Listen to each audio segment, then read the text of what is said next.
Avez-vous déjà eu l'impression d'être arrivé au bout, qu'il n'y avait plus d'issue, que toutes les portes étaient fermées et que tout ce que vous aviez construit s'écroulait sous vos yeux?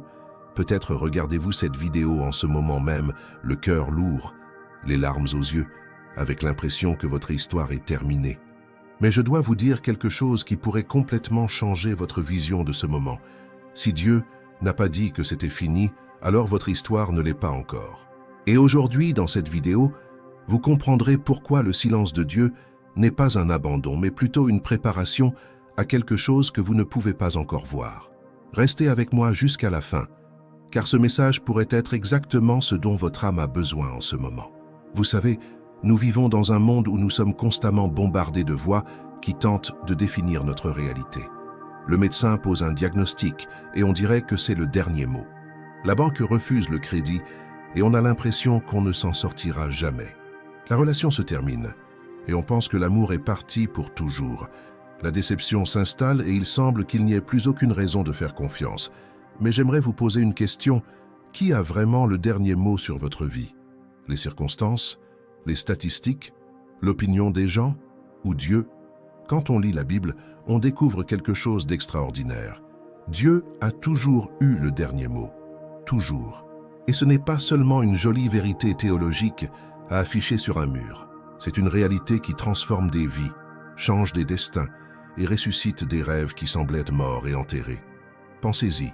Combien de fois dans les Écritures avons-nous vu des situations qui semblaient absolument impossibles, mais que Dieu a renversées de manière surprenante? Commençons par une histoire que nous connaissons tous, mais qui n'a peut-être jamais été aussi pertinente pour vous qu'aujourd'hui, l'histoire de Joseph. Imaginez la scène. Un jeune homme plein de rêves, aimé de son père, avec des visions d'avenir que Dieu avait placées dans son cœur. Il n'avait que 17 ans lorsque sa vie a basculé. 17, un âge où la plupart des jeunes commencent tout juste à rêver d'avenir, à découvrir qui ils sont, à faire des projets. Joseph avait des rêves concrets, des visions que Dieu lui avait données, lui montrant qu'un jour il serait quelqu'un d'important, que même sa famille s'inclinerait devant lui. Imaginez son excitation, son impatience, la certitude que Dieu avait un plan grandiose pour sa vie. Il se réveillait probablement chaque matin en se demandant comment ses rêves se réaliseraient. Peut-être imaginait-il des scénarios, planifiant mentalement ce que serait la vie une fois tout accompli. Il était le fils préféré de Jacob, vêtu d'une tunique spéciale que son père lui avait offerte, symbole visible de l'amour préférentiel qu'il recevait. Tout semblait s'aligner parfaitement, mais soudain, en un jour dévastateur, tout s'est effondré. Ses propres frères, ceux qui étaient censés le protéger, ceux qui partagèrent le même sang, la même maison, la même histoire familiale, ces mêmes personnes ont conspiré contre lui. D'abord, ils ont planifié de le tuer. Imaginez la terreur de réaliser que vos propres frères voulaient vous ôter la vie. Mais Ruben est intervenu et ils ont changé leur plan. Ils ont jeté Joseph dans une citerne sèche. Là, dans cette citerne sombre et froide, seul écoutant les voix de ses frères discuter de son sort, comme s'il n'était qu'un objet gênant. Pensez-vous que Joseph se soit dit « Ah, cela fait partie du plan de Dieu, de me faire régner sur l'Égypte » ? Bien sûr que non. Il a dû crier à l'aide. Il a dû supplier qu'on l'emmène. Il a dû promettre n'importe quoi. Il a dû sentir que sa vie était finie, que ses rêves n'étaient que de cruelles illusions, que Dieu l'avait abandonné. Et puis les choses empirèrent. Ses frères le vendirent comme esclave à des marchands madianites pour 20 pièces d'argent. 20 pièces, c'était le prix d'un jeune esclave à l'époque. Joseph fut réduit à l'état de marchandise. Il fut arraché à tout ce qu'il connaissait, sa famille, son foyer, son identité de fils bien-aimé de Jacob, et emmené enchaîné dans un pays étranger où il ne connaissait personne, ne parlait pas parfaitement la langue, était sans droit et sans avenir apparent. Mais voyez ce qui s'est passé. Même alors qu'il était esclave chez Potiphar, un fonctionnaire égyptien, la Bible dit quelque chose d'intéressant. Elle dit que le Seigneur était avec Joseph. Non pas que Joseph ait ressenti cela, non pas que cela lui soit apparu clairement, mais Dieu était là, et grâce à sa présence, Joseph prospéra. Il gagna la confiance de Potiphar. Il fut promu intendant de toute la maison. Les choses s'amélioraient. Joseph pensa peut-être, enfin Dieu commence à accomplir ses plans. Mais une autre tragédie survint. La femme de Potiphar tenta à plusieurs reprises de le séduire. Joseph, homme intègre, refusa. Il avait toutes les raisons de céder. Il était loin de chez lui. Personne ne le saurait. Il aurait pu se justifier de 1000 manières. Mais il choisit l'intégrité. Et quelle fut sa récompense? Elle l'accusa faussement d'avoir tenté de la violer. Potiphar, son maître qui lui faisait confiance, crut sa femme. Et Joseph fut jeté en prison. Considérez l'injustice de cette situation. Joseph a fait ce qu'il fallait et il en a été puni. Il a conservé son intégrité et s'est retrouvé dans une situation encore pire. Désormais, il n'était plus seulement un esclave, mais un criminel accusé d'un crime odieux. Dans une prison égyptienne, un lieu sombre et brutal. Et il y était resté des années. Des années, pas des jours, pas des semaines. Des années de sa jeunesse gâchées dans une cellule froide et sombre. Durant son séjour en prison, Joseph interpréta les rêves de 2 autres prisonniers, les chansons et le panetier de Pharaon. Ces interprétations se réalisèrent exactement comme il l'avait prédit. Les chansons furent rétablies dans ses fonctions, comme Joseph l'avait prédit. Joseph adressa alors une simple requête à les chansons. « Souviens-toi de moi quand tout ira bien pour toi. Parle de mon cas à Pharaon et fais-moi sortir d'ici, car j'ai été enlevé du pays des Hébreux, et je n'ai rien fait ici qui mérite d'être emprisonné. » C'était une requête légitime, n'est-ce pas? Joseph avait aidé les chansons. Il avait été accusé à tort. Il méritait au moins que quelqu'un enquête sur son cas. Et on imagine Joseph les jours suivants, attendant avec anxiété des nouvelles, se réveillant peut-être chaque matin en se demandant « Serait-ce aujourd'hui le jour J? Les chansons auraient-ils pu parler à Pharaon? Ma libération serait-elle proche ?» Chaque fois qu'il entendait des pas dans le couloir de la prison, son cœur devait s'emballer, espérant que ce soit les gardes qui viennent le libérer. Mais les jours se sont transformés en semaines, les semaines en mois. Et la Bible dit quelque chose de bouleversant, mais les chansons ne se souvint pas de Joseph, il l'oublia. 2 années pincèrent, 2 années entières d'attente, 2 années à se réveiller chaque jour avec un espoir qui s'amenuisait un peu plus, 2 années à se demander si quelqu'un s'en souciait, 2 années où le silence de Dieu a dû être assourdissant. Pouvez-vous imaginer la douleur de Joseph? Il avait tout fait correctement. Il avait rejeté le péché. Il avait conservé son intégrité. Il avait aidé les autres. Et pourtant, il croupissait en prison, oublié, abandonné. S'il y avait un moment pour abandonner Dieu, c'était bien celui-ci. S'il y avait un moment pour devenir amer, cynique et colérique, c'était bien celui-là. Mais quelque chose soutenait Joseph pendant toutes ces années de souffrances inexplicables.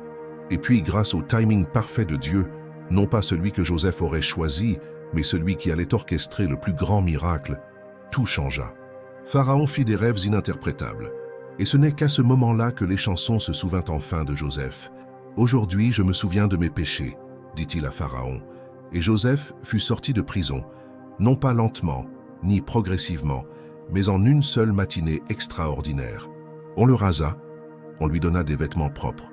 On le conduisit devant Pharaon, on interpréta ses rêves avec la sagesse que Dieu lui avait donnée, et en quelques heures, non pas des jours ou des semaines, mais des heures, il passa du statut de prisonnier à celui de gouverneur. Il devint le 2e homme le plus puissant d'Égypte. Seul Pharaon le surpassait. Joseph passa de prison à palais, d'oublié à inoubliable, de prisonnier à gouverneur, de victime à vainqueur. Et voici le point crucial que je veux que vous compreniez. Pendant toutes ces années de souffrance, d'injustice, de silence apparent de Dieu, quelque chose d'extraordinaire se produisait en coulisses. Dieu ne préparait pas seulement Joseph pour le palais, mais il préparait le palais pour Joseph. Il plaçait les gens exactement là où ils devaient être.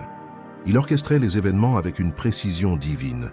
Il tissait une tapisserie si complexe et si belle que lui seul pouvait la concevoir. Dieu utilisait ces années passées dans la maison de Potiphar pour enseigner à Joseph l'administration égyptienne. Il utilisait son séjour en prison pour le mettre en contact avec des personnes qui le présenteraient finalement à Pharaon. Il utilisait chaque expérience douloureuse pour façonner le caractère dont Joseph aurait besoin pour gérer l'immense pouvoir qu'il recevrait. Il cultivait en lui une humilité et une dépendance envers Dieu qui l'empêcheraient de se corrompre une fois au sommet. Et plus encore, Dieu orchestrait une famine qui s'abattrait sur toute la région. Il préparait une situation où les frères de Joseph, ceux-là même qu'il avait vendus, devraient venir en Égypte pour se nourrir. Il créait les conditions idéales pour la réconciliation d'une famille brisée et la préservation de toute la lignée qui mènerait finalement Jésus au monde. Le but était infiniment plus grand que ce que Joseph aurait pu imaginer dans cette citerne, dans cette prison, durant ces années d'attente. Et comme c'était incroyable, des années plus tard, alors que ses frères se tenaient devant lui, tremblants de peur, attendant la vengeance, le châtiment, attendant que Joseph use de son pouvoir pour les détruire, il dit quelque chose qui révèle la profondeur de sa compréhension spirituelle. « Vous vouliez me faire du mal, mais Dieu l'a transformé en bien, de sorte qu'aujourd'hui, la vie de beaucoup a été préservée. » Joseph comprit quelque chose de profond. Il comprit que Dieu avait le dernier mot. Il l'avait toujours eu, même quand tout semblait perdu, même quand l'injustice semblait avoir gagné, même quand le silence de Dieu ressemblait à un abandon. Joseph aurait pu dire « Tu as ruiné ma jeunesse, tu m'as volé de précieuses années, tu as causé d'incommensurables souffrances. » Et tout cela aurait été vrai. Mais au lieu de cela, il voyait la main de Dieu dans tout cela. Non pas que Dieu ait causé le péché de ses frères, mais Dieu s'est même servi de leur péché pour accomplir ses desseins. Joseph a vu la situation dans son intégralité, que seul le temps et la perspective divine pouvaient révéler. Vous vous dites peut-être, mais ma situation est différente. Joseph était spécial, il avait une vocation unique. Vous ne savez pas ce que je traverse. Et vous avez en partie raison. Je ne sais pas exactement ce à quoi vous faites face. Je ne sais pas si c'est une maladie qui vous mine. Je ne sais pas si c'est une crise financière qui semble sans fin. Je ne sais pas si c'est une relation brisée qui vous a brisé le cœur. Je ne sais pas si c'est un rêve qui s'est évanoui et que vous ne savez plus comment aller de l'avant. Je ne sais pas si c'est la perte d'un être cher. Je ne sais pas si c'est une trahison plus profonde que n'importe quelle blessure physique. Mais je sais qui c'est. Je sais qui est aux commandes. Et je sais que le même Dieu qui était avec Joseph dans cette sombre citerne, qui était avec lui dans la maison de Potiphar, qui était avec lui dans son injuste emprisonnement, qui était avec lui pendant des années de silence et d'attente, qui était avec lui quand tout semblait perdu, ce même Dieu est avec vous maintenant en cet instant même. Il n'a pas changé. Son caractère n'a pas changé. Sa fidélité n'a pas diminué. Sa puissance n'a pas faibli. Son amour pour vous n'a pas diminué. Et tout comme pour Joseph, Dieu agit dans votre situation d'une manière que vous ne pouvez pas encore percevoir. Il place les pièces sur l'échiquier. Il orchestre des rencontres qui peuvent sembler fortuites, mais qui relèvent de la providence divine. Il vous prépare à ce qui est à venir. Il utilise même les expériences les plus douloureuses pour forger en vous un caractère capable de supporter les bénédictions à venir. Car l'un des plus grands dangers n'est pas de ne pas recevoir la bénédiction, mais de la recevoir avant d'y être prêt. Pensez-y. Si Joseph avait quitté la maison de son père pour le palais de Pharaon à 17 ans, il aurait été anéanti par le pouvoir. L'arrogance juvénile qui le poussait à partager ses rêves avec ses frères sans ménagement se serait amplifiée. Il serait devenu un tyran. Il aurait abusé de son pouvoir. Mais des années de souffrance, d'humiliation et de dépendance totale envers Dieu ont fait de lui un dirigeant sage, humble et compatissant. Alors quand vous êtes dans votre vallée, quand vous êtes en prison, quand vous attendez sans cesse et que rien ne semble changer, rappelez-vous, Dieu accomplit peut-être en vous le travail intérieur qui perpétuera les bénédictions extérieures qu'il a déjà préparées. Il vous débarrasse peut-être d'un orgueil dont vous ignoriez l'existence. Il vous apprend peut-être les addictions que vous devez apprendre. Il renforce peut-être les muscles spirituels dont vous aurez besoin pour le marathon qui vous attend. Le problème n'est pas que Dieu n'agisse pas. Le problème est que notre vision est obscurcie par la douleur. En proie à la souffrance, c'est comme si un épais brouillard enveloppait tout autour de nous. On ne voit pas l'avenir. On voit à peine le présent clairement. On ne distingue pas les schémas. On ne perçoit pas la main de Dieu à l'œuvre. Tout semble aléatoire, chaotique et dénué de sens. Et c'est précisément pourquoi la première étape pour sortir de cette situation ne consiste pas à changer les circonstances extérieures, mais à restaurer sa vision intérieure. Laissez-moi vous expliquer ce que je veux dire plus en détail. Quand tout s'écroule autour de nous, ce ne sont pas les structures extérieures de notre vie qui sont les premières à se briser, c'est notre perspective, c'est notre façon de voir la réalité, c'est notre capacité à voir au-delà de ce qui est devant nos yeux. C'est notre capacité à discerner le temporaire de l'éternel. C'est notre capacité à distinguer les circonstances du destin. Et lorsque notre vision spirituelle est compromise, lorsqu'un traumatisme émotionnel obscurcit notre perception, nous commençons à tout interpréter à travers le prisme de la douleur, de la déception et de la peur. Et ces prismes déforment complètement la vérité. Ils amplifient les problèmes et minimisent les promesses. Ils mettent en évidence ce qui ne va pas et occultent ce qui est encore juste. Ils font paraître le temporaire permanent et le permanent absent.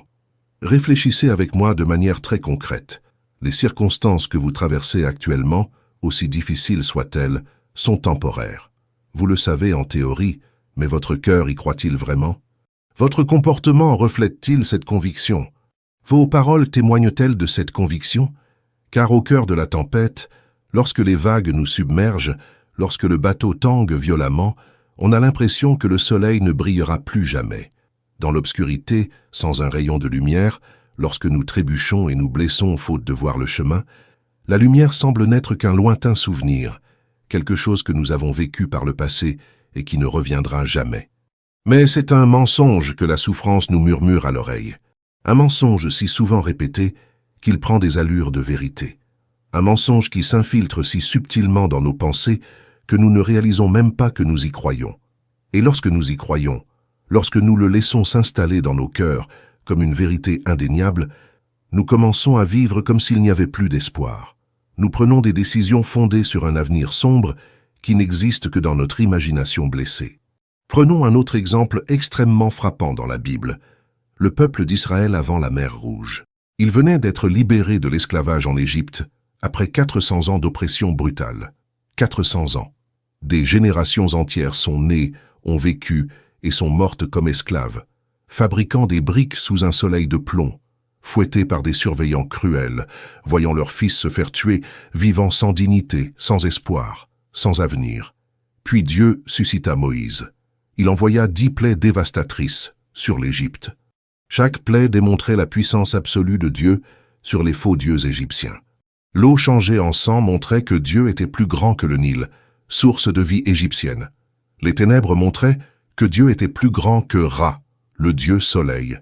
La mort du premier-né montrait que Dieu était plus grand que Pharaon lui-même, considéré comme divin. Des miracles extraordinaires s'étaient produits sous les yeux de tous. La Pâque fut instituée. Le sang de l'agneau sur les montants des portes protégea les Israélites pendant le jugement. Ils quittèrent l'Égypte non pas comme des fugitifs se faufilant la nuit, mais comme un peuple libéré, marchant en plein jour, emportant les richesses que les Égyptiens leur avaient données.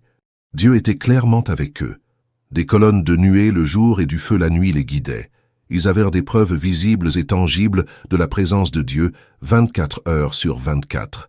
Mais quelques jours seulement après cette délivrance miraculeuse, ils atteignent la mer Rouge et se retrouvent face à une situation apparemment impossible.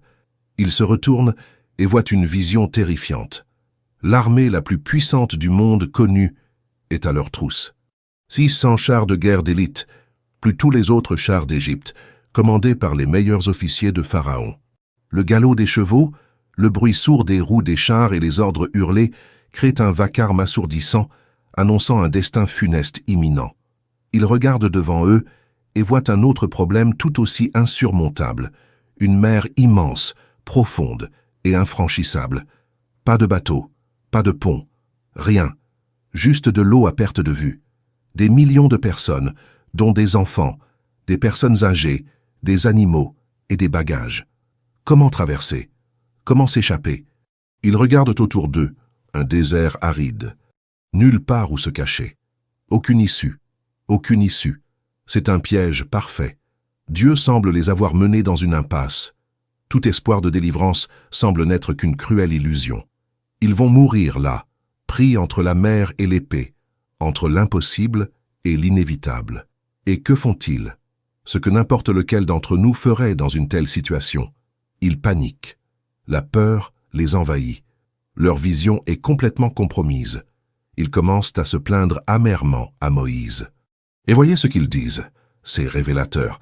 N'y avait-il pas de tombeau en Égypte pour que tu nous fasses mourir dans le désert? Que nous as-tu fait en nous faisant sortir d'Égypte? N'est-ce pas ce que nous t'avions dit en Égypte? Laisse-nous, nous servirons les Égyptiens. Mieux valait pour nous servir les Égyptiens que de mourir dans le désert. Vous rendez-vous compte de l'absurdité de leurs propos? Ils affirment qu'il aurait mieux valu rester esclaves, fouettés, voir leurs enfants mourir, vivre sans dignité, que de faire confiance à Dieu dans ce moment d'impossibilité. Leur vision était si obscurcie par la peur immédiate qu'ils en oublièrent complètement les souffrances qu'ils avaient endurées pendant des générations. Ils oublièrent les miracles dont ils avaient été témoins. Ils oublièrent les promesses de Dieu. Tout ce qu'ils voyaient, c'était l'impossible qui s'offrait à eux. Et quand on est dans cet état, quand la peur domine notre vision, on commence à romancer même les mauvais moments du passé. On finit par penser que cette situation toxique n'était pas si terrible, que cette relation abusive avait eu ses bons moments, que ce travail démoralisant payait au moins les factures, que cette vie sans but était au moins prévisible. Mais Moïse, qui avait une vision différente, qui pouvait voir au-delà de l'immédiat parce que sa foi était ancrée dans la personne de Dieu et non dans les circonstances, a dit quelque chose de profond et de puissant. « N'aie pas peur, tiens bon et vois la délivrance que le Seigneur t'apportera aujourd'hui. Les Égyptiens que tu vois aujourd'hui, tu ne les reverras plus jamais. Le Seigneur combattra pour toi. Seulement, tais-toi. » Voyez-vous l'instruction? N'ayez pas peur. Ce n'est pas un simple conseil psychologique pour vous réconforter. C'est un commandement basé sur la réalité de Dieu. Tenez bon. Ne paniquez pas. Ne prenez pas de décisions désespérées. Tenez bon. Voyez, l'enjeu était la vision. Ils avaient besoin de voir ce qui n'était pas encore visible à l'œil nu. Ils avaient besoin de voir par la foi ce que Dieu allait accomplir. Et puis l'un des miracles les plus spectaculaires de l'histoire se produisit. Dieu dit à Moïse d'étendre son bâton sur la mer. Et la mer, restée impassible et infranchissable pendant des millénaires, se sépara. Pas lentement, pas graduellement, mais les eaux furent divisées par un vent violent envoyé par Dieu. Les eaux devinrent comme des murs de part et d'autre, et la terre ferme apparut au milieu de la mer, là où auparavant il n'y avait que des eaux profondes et une mort certaine. Et le peuple traversa. Des millions de personnes marchèrent à pied sec au milieu de la mer. Les enfants, sans doute, couraient, émerveillés. Les vieillards marchaient lentement, effleurant les parois de l'eau, incapables de saisir pleinement le miracle. Les animaux passaient tranquillement. Les charrettes chargées de leurs biens roulaient sans à-coups sur le sol sec, et lorsque tout le monde eut traversé sain et sauf, lorsqu'ils furent de l'autre côté, contemplant l'Égypte au loin, les Égyptiens tentèrent de les suivre. Mais les mêmes eaux qui avaient été un chemin pour Israël devinrent un tombeau pour l'Égypte. Les eaux revinrent avec force, engloutissant chars, chevaux et soldats. Toute l'armée de Pharaon, entrée dans la mer, fut anéantie. Pas un seul ne survécut. Et Israël vit ses oppresseurs morts sur le rivage. Ils virent de leurs propres yeux que Dieu non seulement ouvre des chemins impossibles, mais qu'il combat aussi les ennemis qui nous poursuivent. Et voici quelque chose de profond que vous devez graver dans votre cœur, quelque chose qui transformera complètement votre façon d'affronter l'impossible. Dieu n'ouvre pas des voies ordinaires. Il ne suit pas les schémas que nous attendons. Il n'agit pas selon notre logique limitée. Il ne résout pas les problèmes par les moyens conventionnels que nous planifions ou imaginons. Quand Dieu intervient, lorsqu'il agit véritablement, il accomplit quelque chose de si extraordinaire, de si surnaturel, de si inconcevable, qu'il devient absolument évident que c'est lui qui a agi. Pourquoi?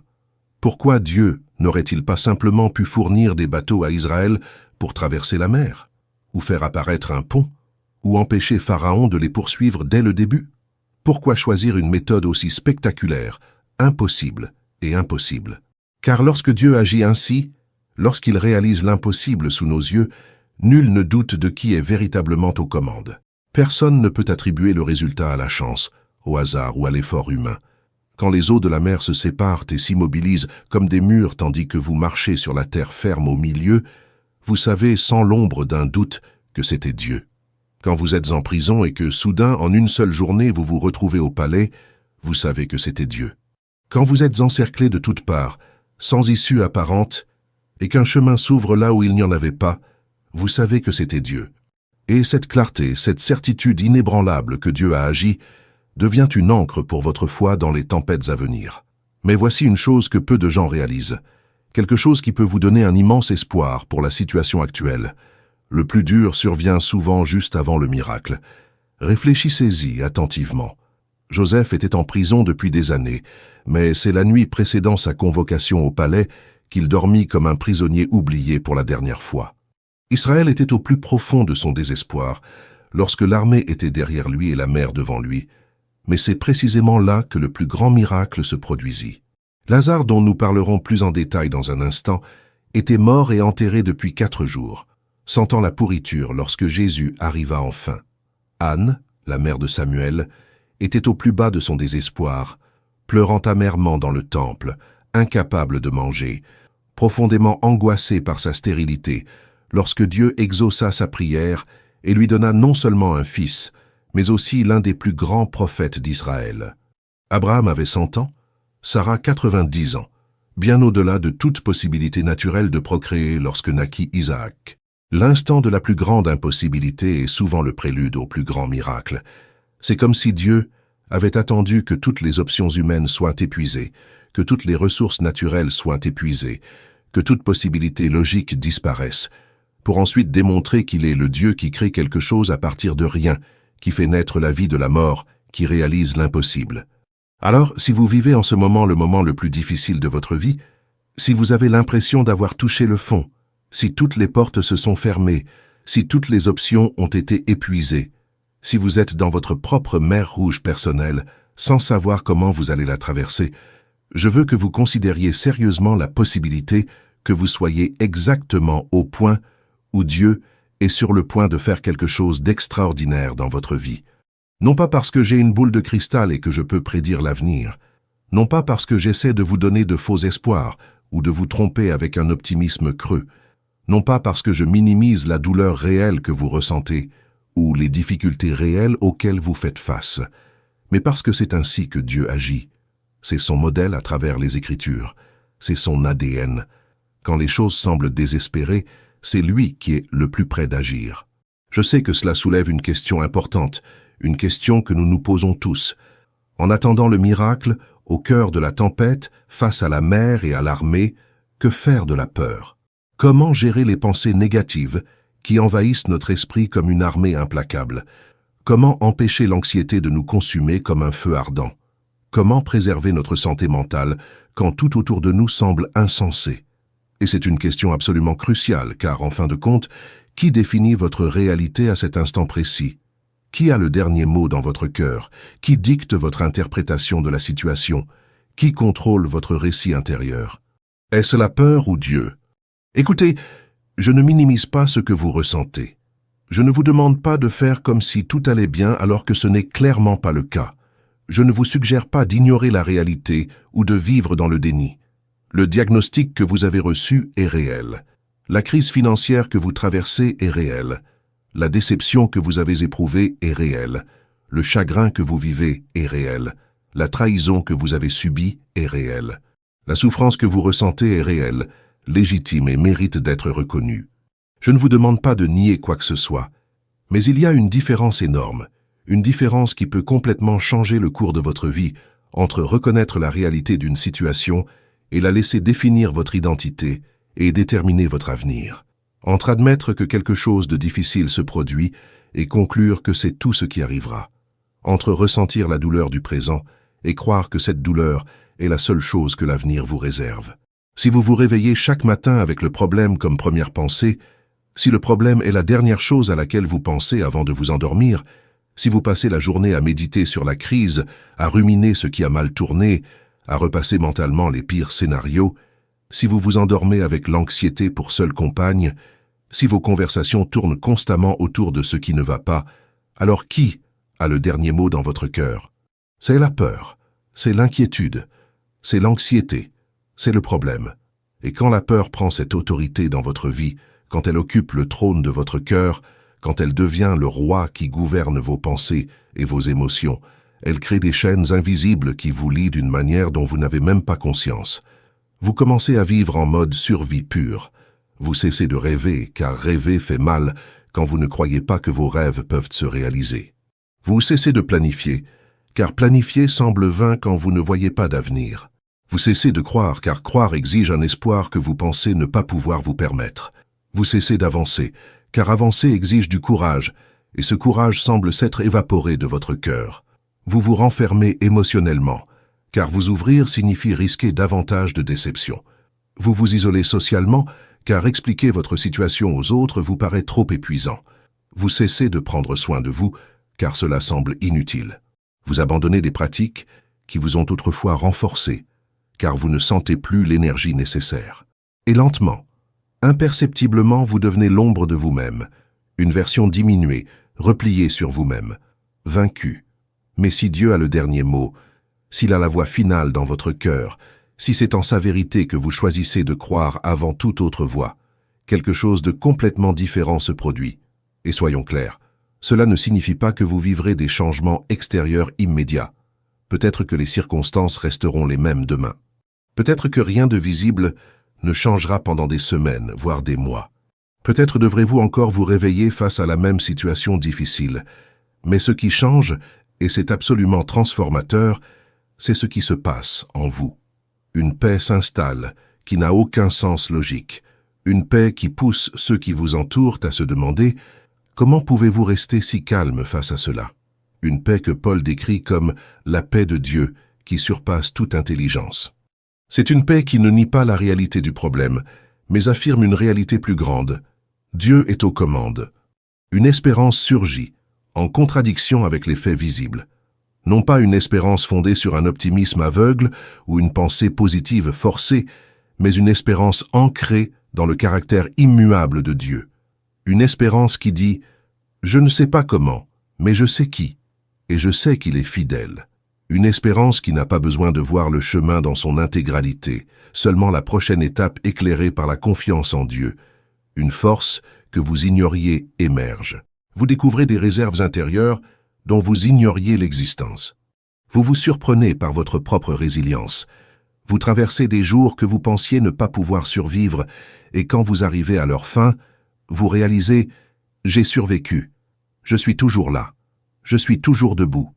Et chaque jour où vous survivez devient la preuve que vous pouvez survivre le lendemain. Et c'est là la véritable foi biblique. Beaucoup, y compris de nombreux chrétiens, se méprennent sur ce qu'est réellement la foi. Ils la prennent pour une confiance aveugle, un saut dans l'inconnu, un refus irrationnel d'accepter la réalité.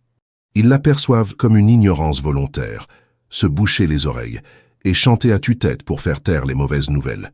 Ils la voient comme une illusion, une échappatoire à la réalité, une béquille psychologique pour les personnes faibles qui ne peuvent pas gérer la vie telle qu'elle est. Mais ce n'est pas du tout le cas. La foi biblique n'est en aucun cas aveugle. Elle est clairvoyance. C'est la capacité donnée par Dieu de voir ce qui n'est pas encore visible à l'œil nu, car on fait profondément confiance à celui qui a fait la promesse. C'est voir la victoire avant la fin de la bataille. C'est voir la moisson en semant les graines.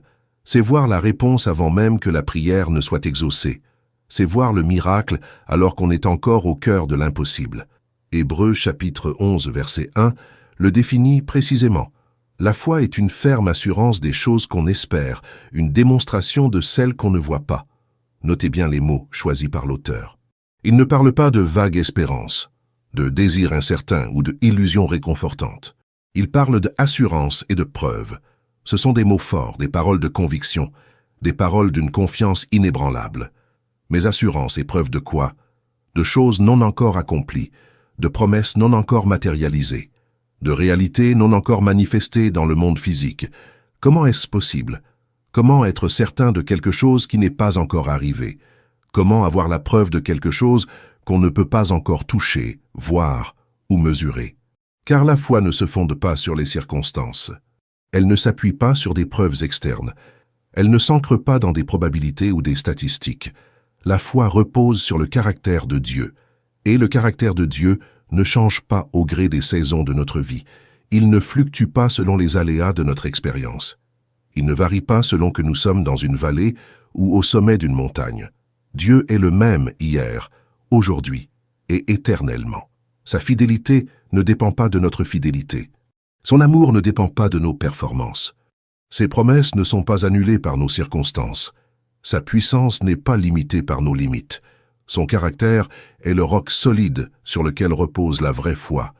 Et lorsque votre foi est ancrée en cela, lorsqu'elle est fondée sur qui est Dieu et non sur ce que vous ressentez ou voyez, alors vous avez quelque chose d'inébranlable. Alors, laissez-moi vous donner un conseil extrêmement pratique dès maintenant.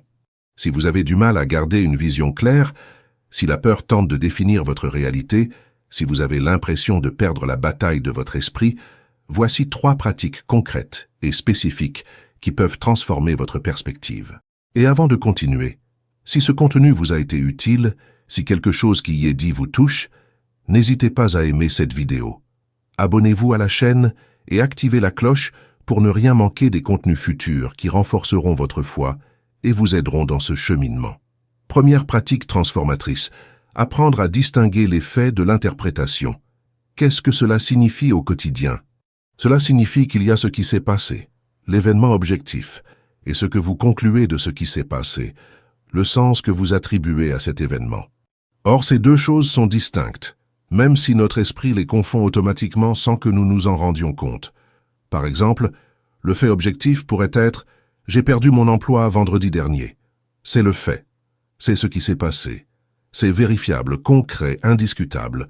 Mais vient ensuite l'interprétation, la couche de sens que l'on ajoute « Je suis un raté. Je ne pourrai jamais payer mes factures. Ma famille souffrira à cause de moi.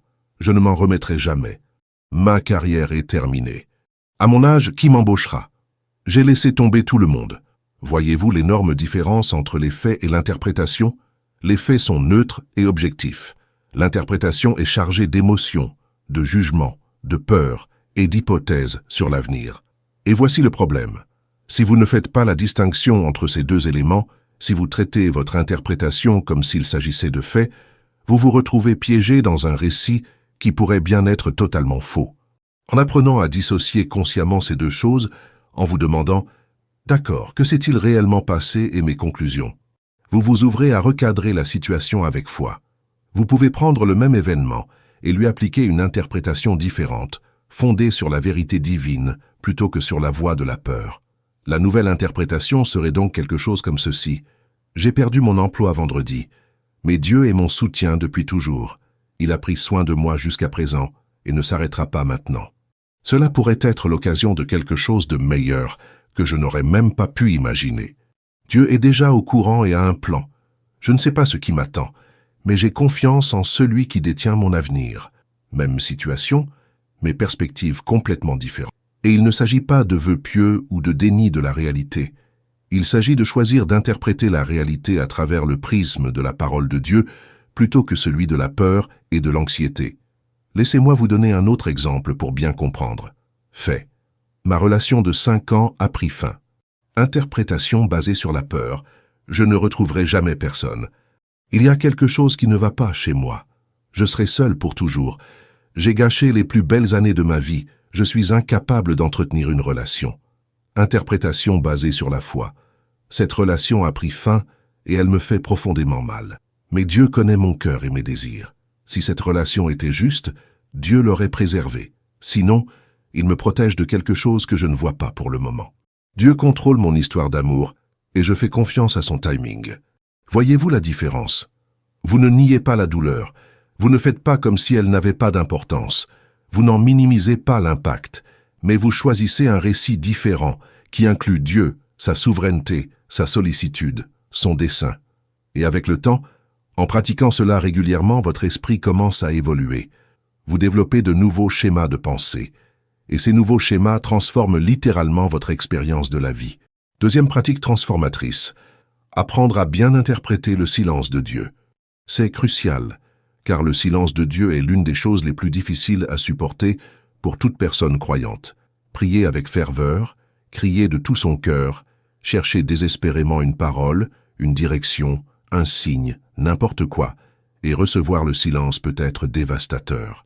Notre tendance naturelle, notre réaction instinctive face au silence de Dieu est de penser qu'il nous a abandonnés, qu'il est en colère contre nous, qu'il s'en fiche, qu'il est trop occupé par des choses plus importantes, que notre prière n'était pas assez bonne, que nous avons fait quelque chose de mal et qu'il nous punit maintenant par son silence, qu'il nous a abandonnés, que nous l'avons irrémédiablement déçu. Mais le silence de Dieu signifie rarement, très rarement, l'une ou l'autre de ces choses. En fait, le plus souvent, il signifie qu'il œuvre d'une manière que nous ne pouvons ni voir ni comprendre encore. Il signifie qu'un processus est en cours et qu'il demande du temps. Il signifie que des choses se préparent en coulisses et doivent mûrir avant de se manifester. Il signifie qu'il accomplit en vous quelque chose qui est nécessaire avant de pouvoir agir à travers vous ou pour vous. Imaginez un artiste créant un chef-d'œuvre. Il y a des moments dans le processus créatif où l'artiste est intensément concentré sur son œuvre, mais complètement silencieux. Il n'explique pas chaque coup de pinceau. Il ne raconte pas chaque décision. Il ne décrit pas ce qu'il fait au fur et à mesure. Il est absorbé par sa création. Ce silence ne signifie pas qu'il a cessé de travailler. Cela ne signifie pas qu'il a abandonné son travail. Cela ne signifie pas qu'il s'est désintéressé. Cela signifie qu'il est tellement concentré, tellement impliqué, tellement immergé dans sa création, qu'il n'y a pas de place pour les explications sur le moment. Ce n'est que lorsque l'œuvre est achevée, lorsque chaque couche de peinture a été appliquée, lorsque chaque détail a été soigneusement travaillé, lorsque l'ensemble révèle enfin la vision que l'artiste avait en tête depuis le début, que tout prend sens. Et parfois, l'artiste partage ensuite le processus, explique ses choix, révèle pourquoi certaines choses devaient se passer d'une certaine manière. Mais pendant la création, règne un silence profond.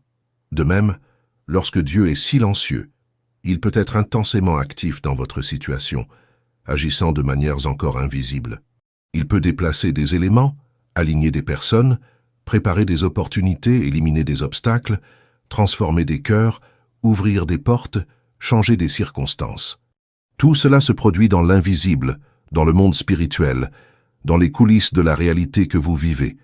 Et finalement, grâce à son timing parfait, vous verrez le fruit de ce travail silencieux. Ésaïe 30:18 dit quelque chose de puissant. Cependant, l'Éternel désire vous faire grâce. C'est pourquoi il se lèvera pour vous témoigner sa compassion. Car l'Éternel est un Dieu de justice. Heureux tous ceux qui espèrent en lui. Voyez-vous, Dieu désire être miséricordieux. Il veut agir. Il veut intervenir. Mais il y a un processus, un timing. Et ceux qui l'attendent, qui n'interprètent pas son silence comme un abandon, qui gardent confiance même sans preuve visible, ceux-là sont dits heureux, bénis. Alors, quand vous êtes dans le silence de Dieu, quand vos prières semblent s'écraser, quand vous ne ressentez plus sa présence comme avant, quand il n'y a pas de paroles nouvelles, pas de direction claire, pas de signes encourageants, rappelez-vous, le silence n'est pas une absence. Le silence est un processus. Le silence, c'est Dieu à l'œuvre. Le silence est une préparation, et vous pouvez vous y reposer. Troisième pratique transformatrice. Obéir aux petites choses en attendant les grandes. C'est absolument essentiel, car souvent, nous voulons que Dieu nous donne le plan complet, la feuille de route complète, toutes les instructions détaillées pour notre vie entière, avant même de faire le premier pas. Nous voulons une certitude absolue. Nous voulons des garanties. Nous voulons savoir exactement comment tout finira avant de commencer. Mais Dieu ne travaille pas ainsi. Il ne nous donne pas un GPS avec tous les itinéraires programmés. Il nous donne assez de lumière pour chaque pas et attend que nous soyons fidèles avant de nous révéler le suivant. C'est comme marcher avec une lampe de poche dans la nuit noire. La lampe n'éclaire pas tout le chemin jusqu'à votre destination. Elle n'éclaire que quelques mètres devant vous. Mais à mesure que vous avancez, que vous faites un pas puis un autre, la lumière continue d'illuminer le tronçon suivant. Et finalement, pas à pas, vous atteignez votre destination. Alors, en attendant le grand miracle, la percée, le changement radical de situation, que vous demande Dieu aujourd'hui? Maintenant, dans votre situation actuelle, peut-être est-ce de pardonner à quelqu'un qui vous a profondément blessé. Peut-être est-ce de demander pardon à quelqu'un que vous avez blessé. Peut-être est-ce de servir d'une manière ou d'une autre, même lorsque vous vous sentez vide. Peut-être est-ce de donner financièrement, même préoccupé par vos propres besoins. Peut-être est-ce d'être fidèle dans un travail que vous n'aimez pas, en attendant celui que vous convoitez. Peut-être est-ce simplement de sortir du lit, alors que tout en vous veut rester sous les draps. Peut-être est-ce de rendre grâce, même lorsque vous n'en avez pas envie. Quoi que ce soit, aussi petit, aussi insignifiant que cela puisse paraître comparé au miracle que vous attendez, faites-le, car la foi qui attend est aussi une foi qui bouge. Ce n'est pas une foi passive et inerte, qui se contente d'attendre que Dieu fasse tout. C'est une foi active, réceptive et obéissante. C'est une foi qui dit « Seigneur, je ferai ma part, tandis que je te fais confiance pour la tienne ». Jacques 2,17 dit « De même, la foi en elle-même, si elle n'est pas accompagnée d'actes, est morte. » La foi et les actes vont de pair. Croyez-vous que Dieu vous donnera un emploi? Parfait. Mettez à jour votre CV. Postulez à des emplois. Préparez-vous aux entretiens. Réseautez. Développez vos compétences. Croyez-vous que Dieu vous rendra la santé? Merveilleux. Prenez vos médicaments, allez chez le médecin, prenez soin de votre corps. Reposez-vous quand vous en avez besoin. Croyez-vous que Dieu bénira vos finances? Excellent. Soyez un intendant fidèle du peu que vous avez. Dépensez sagement. Donnez généreusement. Travaillez avec excellence. Voici un exercice extrêmement pratique que je souhaite vous proposer et qui peut vous apporter une clarté impressionnante. Prenez une feuille de papier ou ouvrez un document sur votre téléphone ou votre ordinateur et divisez-le en 3 colonnes. Dans la première, décrivez la situation actuelle à laquelle vous faites face. Soyez précis, ne soyez pas vague. S'il s'agit d'une crise financière, indiquez des chiffres réels, des dettes précises. S'il s'agit d'un problème de santé, indiquez le diagnostic et les symptômes précis. S'il s'agit d'une rupture amoureuse, décrivez précisément ce qui s'est passé et où vous en êtes actuellement. Dans la deuxième colonne, écrivez comment Dieu vous a soutenu jusqu'ici, même au cœur de cette situation. Et réfléchissez-y sérieusement. Comment êtes-vous encore là? Comment avez-vous survécu jusqu'ici? Quelles provisions sont apparues alors que vous pensiez n'en avoir aucune? Quelle force avez-vous trouvée alors que vous pensiez être complètement vide? Qui Dieu a-t-il placé sur votre chemin? Quelles coïncidences se sont produites, peut-être pas fortuites? Comment Dieu s'est-il montré fidèle, même par des gestes subtils et subtils? Dans la troisième colonne, écrivez une action concrète que vous pouvez entreprendre aujourd'hui, ni demain, ni la semaine prochaine, mais aujourd'hui, pour coopérer à l'œuvre de Dieu dans votre vie. Quelque chose de concret, de mesurable, de précis. Non pas je ferai davantage confiance à Dieu, mais je consacrerai 30 minutes à la prière maintenant. Non pas je serai plus reconnaissant, mais je noterai 10 choses précises pour lesquelles je suis reconnaissant. Non pas je chercherai un emploi, mais je postulerai à 3 postes précis aujourd'hui. Cet exercice simple peut apporter une clarté surprenante, car il vous oblige à exprimer précisément où vous en êtes, à reconnaître concrètement la fidélité de Dieu et à identifier précisément ce que vous pouvez faire maintenant. Couchez ces choses sur papier à quelque chose de puissant. Elles émergent du brouillard de votre esprit et deviennent concrètes, et ce qui est concret peut être affronté, travaillé et changé. Maintenant, parlons d'un aspect difficile à accepter, qui va à l'encontre de notre impatience, mais qui est absolument crucial pour comprendre l'œuvre de Dieu, son processus en coulisses. Nous vivons dans une culture, surtout aujourd'hui avec la technologie, les réseaux sociaux, la diffusion instantanée et le streaming à la demande, où nous sommes conditionnés à attendre une satisfaction immédiate. Nous voulons des réponses rapides, des résultats immédiats, des miracles instantanés. Nous prions et nous attendons une réponse de Dieu avant même d'avoir fini de prier. Mais Dieu agit souvent lentement et délibérément, non pas par lenteur ou par limitation, mais parce qu'il ne se contente pas de résoudre un problème immédiat. Il forme votre caractère. Il ne se contente pas de changer votre situation extérieure. Il vous transforme intérieurement. Il ne se contente pas de vous donner ce que vous désirez. Il vous prépare à ce dont vous avez besoin. Et ce processus de transformation intérieure ne peut être précipité sans compromettre la qualité du résultat. Prenons l'exemple de Job. S'il y a quelqu'un dans la Bible qui comprit profondément, viscéralement, ce que signifie se sentir complètement perdu, c'était bien Job. En une seule journée catastrophique, il perdit tout. Ses fils et ses filles célébraient ensemble lorsqu'une tempête détruisit leur maison et ils périrent tous. Ses nombreux troupeaux, source de sa richesse et de son statut, furent volés ou tués. Ses serviteurs furent assassinés. Et comme si cela ne suffisait pas, il fut frappé d'une terrible maladie de peau qui le couvrit de plaies douloureuses de la tête aux pieds. Il était assis dans les cendres, grattant ses blessures avec un tesson. Sa femme, désespérée et amère, lui dit « Maudit Dieu et meurs ». Imaginez son désespoir en disant cela. Ses amis vinrent le réconforter, mais au lieu de le réconforter, ils portèrent des accusations. Chapitre après chapitre, on les voit insister sur le fait que Job avait dû commettre un péché terrible pour que Dieu le punisse ainsi. Ils attaquèrent à sa personnalité, mirent en doute son intégrité et invalidèrent ses souffrances.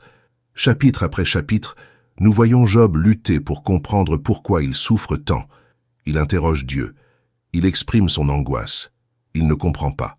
Et le plus dur, Dieu reste silencieux pendant une grande partie du récit. Job crie, questionne, implore des réponses, mais il n'y a pas de réponse. Il n'y a pas d'explication. Il n'y a pas de justification. Que du silence. Et voici ce qui est intéressant et profondément instructif. Lorsque Dieu parle enfin, à la fin du livre, il n'explique jamais à Job ce qui s'est passé en coulisses. Il ne lui parle jamais de sa conversation avec Satan. Il n'en détaille jamais le but précis.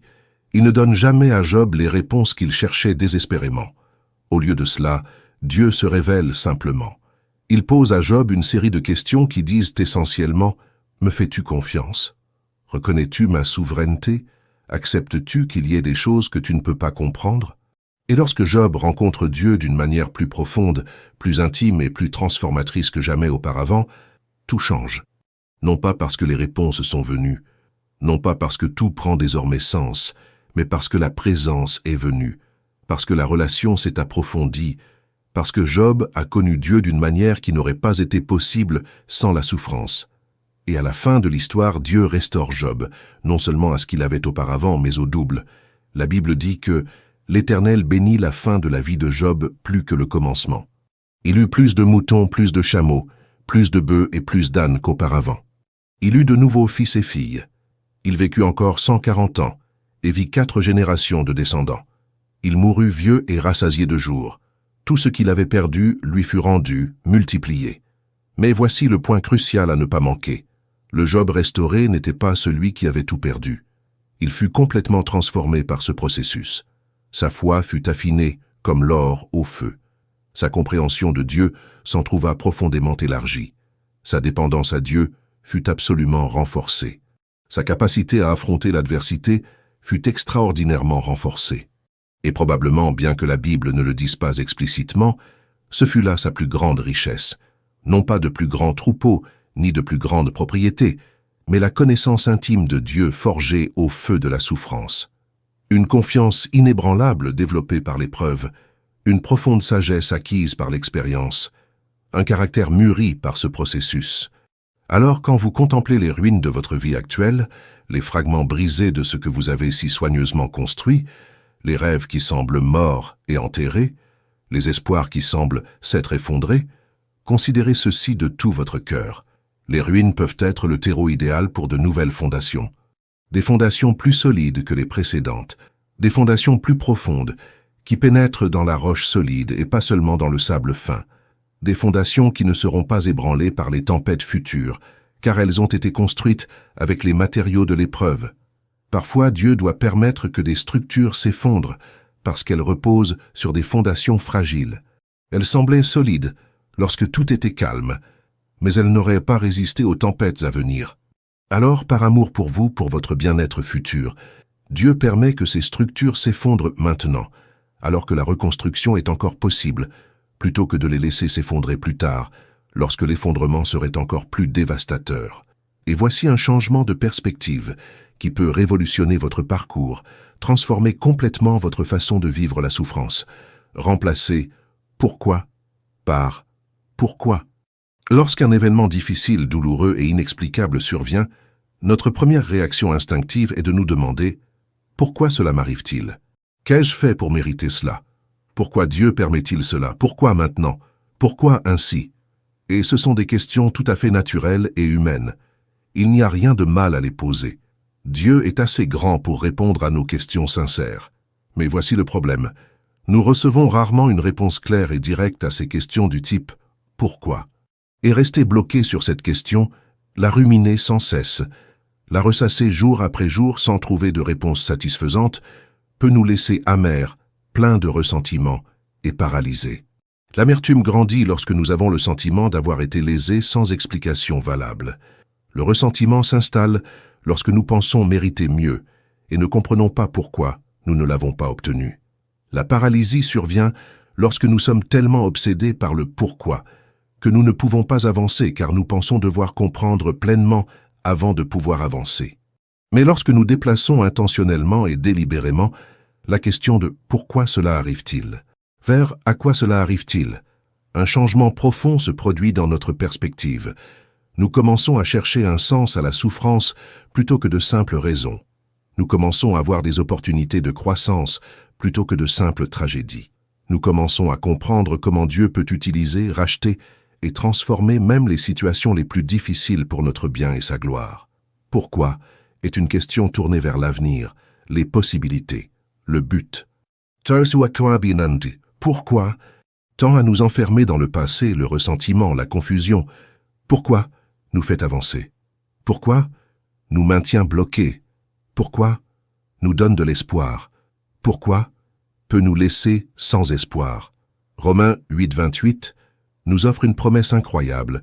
Nous savons du reste que toute chose concourt au bien de ceux qui l'aiment, de ceux qui sont appelés selon son dessein. Toutes choses, pas seulement quelques-unes. Pas seulement les bonnes choses qui sont déjà naturellement positives. Pas seulement les bénédictions évidentes, mais toutes choses, y compris les choses douloureuses, les choses déroutantes, celles qui semblent absolument destructrices sur le moment. Dieu agit en elles, œuvre à travers elles, les tisse dans la trame de sa volonté pour produire quelque chose de bon. Je ne dis pas que Dieu est la cause du mal. La Bible est claire. Dieu n'est pas l'auteur du mal, ne tente personne par le mal et ne se réjouit pas de la souffrance humaine. Mais je dis, car les Écritures le déclarent clairement, que Dieu est spécialisé dans la création de la beauté à partir des cendres, la création de jardins dans les déserts, la résurrection de la vie et la transformation des tragédies en triomphe. C'est l'essence même de qui il est. C'est ce qu'il a accompli sur la croix, transformant le pire jour de l'histoire humaine en la plus grande victoire de tous les temps. Alors, quand vous traversez une épreuve dévastatrice, quand vous êtes au cœur d'une tempête violente, quand tout semble s'écrouler autour de vous, au lieu de vous demander « Pourquoi Dieu a-t-il permis cela ?», essayez de vous demander « Dans quel but Dieu pourrait-il utiliser cela ? Quel caractère est-il en train de former en moi ? Quelle personne pourrais-je aider à l'avenir grâce à ce que j'apprends maintenant? Quelle force développe-t-il? Quelle foi affine-t-il? Quelle humilité cultive-t-il? À ce propos, permettez-moi de vous donner 3 conseils extrêmement pratiques, testés et approuvés par d'innombrables personnes qui ont traversé des épreuves difficiles et en sont sorties, pour les moments où tout semble perdu. Ce ne sont pas de simples théories théologiques sophistiquées. Ce sont des outils pratiques que vous pouvez utiliser dès aujourd'hui, dès maintenant, à ce stade de votre cheminement. Premier conseil essentiel, reconnaissez vos limites humaines, mais ne limitez pas l'action de Dieu. Il est absolument important et nécessaire d'être honnête sur ce que vous pouvez et ne pouvez pas faire. Si vous êtes épuisé physiquement, émotionnellement ou mentalement, reconnaissez-le sans honte. Si vous êtes à bout de force, si vous n'avez plus les ressources intérieures pour continuer, admettez-le honnêtement. Dieu le sait déjà de toute façon. Il n'est pas choqué par votre faiblesse. Il n'est pas déçu par vos limites. Il n'attend pas de vous que vous soyez infini alors que vous êtes clairement limité. Il y a en effet une beauté étrange et une puissance inattendue à reconnaître ses limites, car c'est dans notre faiblesse que la puissance de Dieu se perfectionne. Paul l'a profondément appris. Il avait ce qu'il appelait une écharde dans la chair, quelque chose qui le tourmentait, quelque chose qu'il a supplié Dieu à 3 reprises de lui ôter. Et Dieu a refusé. Au lieu de cela, il a dit « Ma grâce te suffit, car ma puissance s'accomplit dans la faiblesse. » Paul déclare alors quelque chose de surprenant. « C'est pourquoi je me glorifierai bien plus volontiers de mes faiblesses, afin que la puissance de Christ repose sur moi. Il n'y a aucune vertu à prétendre que tout va bien, alors que ce n'est clairement pas le cas. Il n'y a aucune force spirituelle à nier ses limites. Il n'y a aucune foi véritable à prétendre ne pas avoir de difficultés alors que l'on sombre clairement. Soyez honnête avec Dieu. Soyez honnête avec vous-même. Soyez honnête avec les personnes en qui vous avez confiance. Dites, je ne vais pas bien. Je n'y arriverai pas seul. J'ai atteint mes limites. Mais, et c'est absolument crucial, voici la clé qui transforme tout. Ce n'est pas parce que vous avez atteint vos limites que Dieu a atteint les siennes. En fait, c'est souvent lorsque vous atteignez vos limites, lorsque toutes vos forces sont épuisées, lorsque toutes vos ressources sont épuisées, lorsque toutes vos solutions échouent, que Dieu commence à agir de la manière la plus évidente, la plus puissante, la plus miraculeuse. Pourquoi? Parce que tant qu'on pense pouvoir y arriver seul, tant qu'on a encore ses propres forces, Tant qu'on a encore les ressources pour réessayer, on a tendance à se faire confiance. Mais quand on en arrive au point où l'on ne peut absolument rien faire, où l'on est complètement dépendant, où la seule option est Dieu ou rien, c'est là qu'on fait l'expérience de Dieu comme jamais auparavant. C'est alors qu'on voit sa puissance se manifester d'une manière qui ne peut être attribuée à l'effort humain. Alors, reconnaissez où vous en êtes. Soyez honnête avec vous-même quant à vos limites. Mais en même temps, veillez à ne pas les projeter sur Dieu. Ce n'est pas parce que vous ne pouvez pas qu'il ne peut pas non plus. Ce n'est pas parce que vous ne savez pas comment faire qu'il ne le sait pas. Ce n'est pas parce que vous ne voyez pas d'issue qu'il n'y en a pas. Vos limites vous définissent, mais elles ne définissent pas Dieu. Jésus a dit dans Matthieu 19, 26, « Aux hommes, cela est impossible, mais à Dieu tout est possible. » Tout, pas la plupart, pas certaines. Tout. Cette situation qui vous semble impossible, avec Dieu c'est possible. Ce problème qui semble insoluble, Dieu a la solution. Cette porte qui semble définitivement fermée, Dieu peut l'ouvrir. Ce rêve qui semble mort et enterré, Dieu peut le ressusciter. Deuxième conseil essentiel, ne prenez pas de décision définitive en pleine souffrance. C'est absolument crucial, car lorsque nous souffrons profondément, traversons une crise émotionnelle, sommes dévastés par une perte ou une déception, notre jugement est gravement compromis. La douleur déforme notre perception de la réalité. Une profonde tristesse obscurcit notre jugement. Le désespoir nous fait envisager des options que nous considérerions normalement comme dangereuses, comme si elles étaient la seule issue. Et dans cet état altéré, dans cette vulnérabilité émotionnelle, nous pouvons prendre des décisions que nous regretterons profondément et douloureusement toute notre vie. Combien de personnes ont gâché des relations précieuses, des relations qui duraient depuis des décennies, parce qu'elles ont pris des décisions irréfléchies dans un moment de douleur? Combien ont abandonné des appels légitimes de Dieu, des vocations pour lesquelles elles avaient été créées, parce qu'elles ont abandonné dans une période particulièrement sombre? Combien ont manqué des opportunités incroyables parce qu'ils n'ont pas su voir au-delà du brouillard épais de la souffrance présente? Combien ont dit des choses irréversibles, brûlé des ponts irréparables, fait des choix irréversibles qui ont changé leur vie à jamais? Tout cela parce qu'ils prenaient des décisions blessées, en proie à une hémorragie émotionnelle et manquant de clarté d'esprit. Voici donc un conseil simple et pratique. Si vous traversez une période très difficile, si vous êtes au plus bas émotionnellement, si vous avez du mal à réfléchir clairement, tant la douleur est intense, à moins que ce ne soit absolument nécessaire, à moins qu'il ne s'agisse d'une question de vie ou de mort exigeant une action immédiate, reportez les décisions importantes. Attendez que la tempête passe. Attendez que votre vision s'éclaircisse. Attendez que la douleur s'atténue suffisamment pour vous permettre de penser rationnellement. Ne demandez pas le divorce au beau milieu de la plus grande dispute de votre mariage. Ne quittez pas votre emploi le jour où tout a basculé. Ne rompez pas des relations importantes lorsque vous êtes blessé et réagissez à cette blessure. Ne changez pas votre vie de façon permanente en vous basant sur des émotions passagères, aussi intenses soient-elles sur le moment. Ne prenez pas de décision pour l'année prochaine si vous avez du mal à gérer la situation actuelle. Accordez-vous du temps. Le temps d'assimiler la situation. Le temps de guérir, au moins partiellement. Le temps de prendre du recul. Le temps que l'intensité émotionnelle s'atténue suffisamment pour que la raison puisse reprendre son cours. Ensuite, lorsque vous retrouverez un peu d'équilibre, que votre esprit sera plus calme et votre cœur plus apaisé, vous pourrez reconsidérer ces décisions avec plus de discernement, de sagesse et de clarté. Et voici une chose qui peut être d'une grande aide. Avant de prendre une décision importante, lorsque vous traversez une période difficile, fixez-vous une règle. Par exemple, j'attendrai 30 jours avant d'agir. Je réévaluerai la situation dans 1 mois. Ou impliquer des personnes de confiance. Je ne prendrai aucune décision définitive sans en parler d'abord à mon pasteur, à mon conseiller, à mon ami le plus sage. Ou tenez un journal de décision.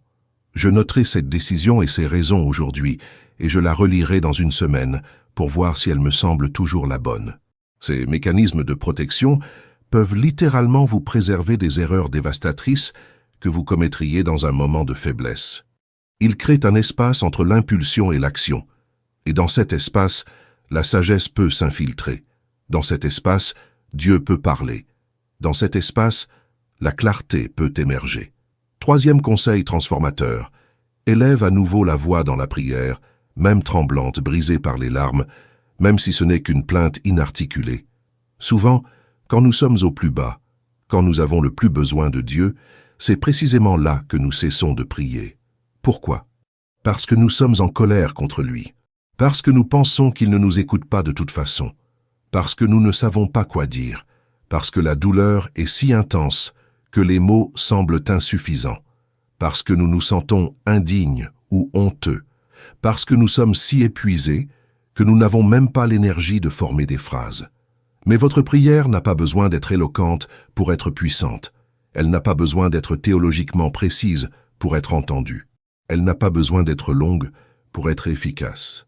Elle n'a pas besoin de suivre une formule pour toucher le cœur de Dieu. En fait, certaines des prières les plus puissantes de la Bible sont extrêmement courtes et désespérées. Pierre, englouti par les flots, s'écria « Seigneur, sauve-moi » 3 mots. Et Jésus se tendit aussitôt et le sauva. Le publicain du temple se frappa la poitrine en disant « Dieu, aie pitié de moi, pécheur ». Et Jésus déclara qu'il était justifié. Le brigand crucifié à côté de Jésus dit simplement « Jésus, souviens-toi de moi quand tu viendras dans ton royaume. » Et Jésus lui assura le paradis ce jour-là même. Dieu ne recherche pas des prières parfaites. Il recherche des cœurs sincères. Il ne se laisse pas impressionner par le vocabulaire religieux. Il est guidé par un besoin sincère. Il n'exige pas que vous ayez tout compris, la bonne théologie, les mots justes. Il veut simplement que vous veniez, tel que vous êtes, où vous êtes, juste comme vous êtes. Et savez-vous pourquoi votre prière est puissante, même lorsque vous la sentez faible et insuffisante?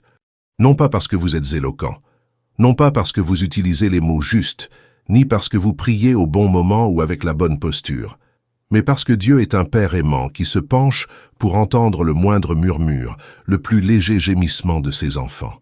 Tel un père terrestre qui accourt lorsque son petit enfant pleure, même si ses cris sont incohérents, Dieu répond aux cris de ses enfants. Romains 8, 26, 27 dit quelque chose de profond. De même aussi, l'Esprit nous aide dans notre faiblesse. Nous ne savons pas ce qu'il faut demander dans nos prières, mais l'Esprit lui-même intercède pour nous par des soupirs inexprimables. Et celui qui sonde les cœurs sait quelle est la pensée de l'Esprit, car c'est selon Dieu qu'il intercède pour les saints. Comprenez-vous ce que cela signifie? Cela signifie que même lorsque vous ne savez pas comment prier, même lorsque les mots ne viennent pas, même lorsque vous êtes si brisé que seul un gémissement sort de votre cœur, le Saint-Esprit le traduit, intercède pour vous, présentant vos besoins les plus profonds à Dieu de manière parfaite.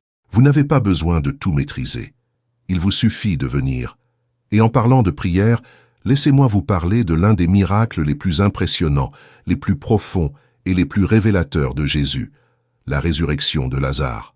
Cette histoire nous en apprend davantage sur le timing de Dieu, son œuvre et les raisons pour lesquelles il semble parfois en retard, que presque tout autre passage des Écritures. Lazare était un ami proche de Jésus. Pas seulement un disciple parmi la foule, mais quelqu'un que Jésus aimait personnellement et profondément. Lazare et ses sœurs, Marthe et Marie, recevaient souvent Jésus chez eux à Béthanie. Jésus mangeait à leur table, il parlait avec elles, il riait avec elles. Il existait un lien d'amitié sincère. Alors, lorsque Lazare tomba gravement malade, ses sœurs firent ce que tout le monde aurait fait. Elles envoyèrent un messager urgent à Jésus pour lui dire « Seigneur, celui que tu aimes est malade ». Notez qu'elles ne demandèrent même pas explicitement la venue de Jésus. Elles rapportèrent simplement la situation, confiantes que Jésus, qui aimait tant Lazare, qui avait le pouvoir de guérir, qui avait guéri tant d'autres, viendrait sûrement immédiatement. C'était presque un appel à l'aide enveloppé dans une déclaration, et c'est là que l'histoire prend une tournure totalement inattendue et déconcertante. Lorsque Jésus apprit la nouvelle, il ne se précipita pas à Béthanie, il ne quitta pas tout pour partir immédiatement. Il resta là où il était, pendant 2 jours entiers. 2 jours pendant que son ami était mourant. 2 jours pendant que 2 femmes qu'il aimait étaient désespérées, prenant soin de leur frère mourant, priant avec ferveur, observant la route, espérant voir Jésus arriver, se demandant pourquoi il n'était pas encore apparu. Et pendant que Jésus attendait, Lazare mourut. Il mourut entouré de ses sœurs affolées. Il mourut peut-être en se demandant où était Jésus. Il mourut avant que le miracle ne se produise. Du moins, c'est ce qu'il semblait. Il fut préparé pour l'enterrement selon la coutume juive, enveloppé dans des linges de lin et parfumé, puis placé dans un tombeau. Lorsque Jésus arriva enfin à Béthanie, 4 jours s'étaient écoulés depuis la mort de Lazare, 4 jours entiers. Et ce détail temporel est absolument crucial pour comprendre ce que Jésus faisait. Dans la culture et les croyances juives de l'époque, on croyait que l'âme d'une personne restait près du corps pendant 3 jours après la mort, comme si elle attendait de voir si elle pouvait revenir. Mais après 3 jours, surtout dans le climat chaud de cette région, la décomposition était évidente, et la personne était considérée comme définitivement, irrévocablement morte, sans possibilité de retour. Ainsi, en attendant 4 jours, Jésus attendait délibérément qu'il n'y ait plus aucun doute, aucune ambiguïté, aucune possibilité d'explication naturelle. Lazare n'était pas seulement mort, il était bel et bien mort, si mort que lorsque Jésus fit rouler la pierre de l'entrée du tombeau, Marthe protesta « Seigneur, il y a déjà une puanteur ». Une odeur de décomposition flottait déjà. Marthe, l'une des sœurs de Lazare, apprenant l'arrivée de Jésus, courut à sa rencontre. Ces premiers mots en disent long sur ce que nous ressentons lorsque nous pensons que Dieu est trop tard. « Seigneur, si tu avais été là, mon frère ne serait pas mort. » Autrement dit, tu es arrivé trop tard, Jésus. Tu as manqué le moment crucial. Si tu étais venu quand nous t'avons appelé alors qu'il était encore temps, tout cela ne serait pas arrivé. Mais maintenant, c'est trop tard. Et combien de fois ressentons-nous exactement cela envers Dieu? Si Dieu était intervenu quand j'ai prié, cela ne serait pas arrivé. Si Dieu avait agi quand il était encore temps, je ne l'aurais pas manqué. Si Dieu s'était manifesté quand j'avais besoin de lui, ma vie ne se serait pas effondrée comme ça. J'ai invoqué Dieu, mais il a mis trop de temps. Et maintenant, ce que je craignais est arrivé. Il est trop tard pour un miracle. Mais regardez la réponse de Jésus, regardez ce qu'il dit à Marthe, et à travers elle à nous tous qui pensons qu'il est trop tard, je suis la résurrection et la vie. Non pas je peux provoquer la résurrection, non pas je la ferai finalement, non pas j'ai le pouvoir de ressusciter, mais je suis la résurrection. Présent.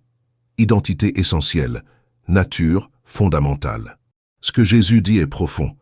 Tant qu'il est dans l'équation, tant qu'il est impliqué, tant qu'il est présent, il n'est jamais trop tard. Même si la situation est au point mort depuis 4 jours, même si l'odeur de pourriture persiste déjà, même si tout le monde a déjà abandonné et est passé à autre chose, même s'il semble absolument impossible, ridiculement impossible, que quoi que ce soit puisse changer maintenant. Jésus a toujours le contrôle. Jésus peut toujours agir. Jésus est toujours la résurrection et la vie.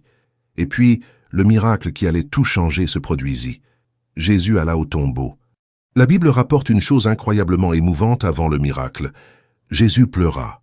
La phrase la plus courte de nombreuses traductions de la Bible, mais l'une des plus profondes. Jésus, qui savait qu'il allait ressusciter Lazare, qui savait qu'en quelques minutes, toute cette douleur se transformerait en une joie explosive, pleurait encore. Pourquoi? Parce qu'il se souciait de nous. Parce qu'il n'est pas insensible à notre souffrance. Parce que, même s'il connaît la fin de l'histoire, il s'immisce dans notre souffrance présente. Il pleure avec ceux qui pleurent. Il ne la minimise pas. Il ne dit pas « Arrêtez de pleurer, tout ira bien ». Il s'immisce dans la lamentation. Il participe à la douleur. Et cela nous enseigne quelque chose de crucial. Dieu n'est pas indifférent à ce que vous traversez. Il ne vous observe pas de loin sans se soucier de vous. Il est profondément, personnellement et émotionnellement impliqué dans votre douleur. Jésus se rendit donc au tombeau. Il ordonna qu'on enlève la pierre. Marthe, toujours pragmatique et réaliste, protesta « Seigneur, ça pue maintenant ». Elle essayait de protéger Jésus de l'embarras d'ouvrir un tombeau où un corps se décomposait depuis 4 jours. Elle essayait d'éviter un spectacle désagréable. Elle disait, en substance, « Jésus, tu arrives trop tard. Certaines choses sont irréversibles. » Mais Jésus répondit, « Ne t'ai-je pas dit que si tu croyais, tu verrais la gloire de Dieu ?» Puis il pria. Il remercia le Père de l'avoir entendu. Et d'une voix puissante, une voix qui a créé l'univers, une voix qui apaise les tempêtes, une voix devant laquelle même la mort doit s'incliner, il appela « Lazare, sors !» Et le mort sortit. Lazare, mort depuis 4 jours, dont le corps se décomposait déjà, enveloppé de ligatures de la tête aux pieds, dans un tombeau scellé, entendit la voix de Jésus et sortit.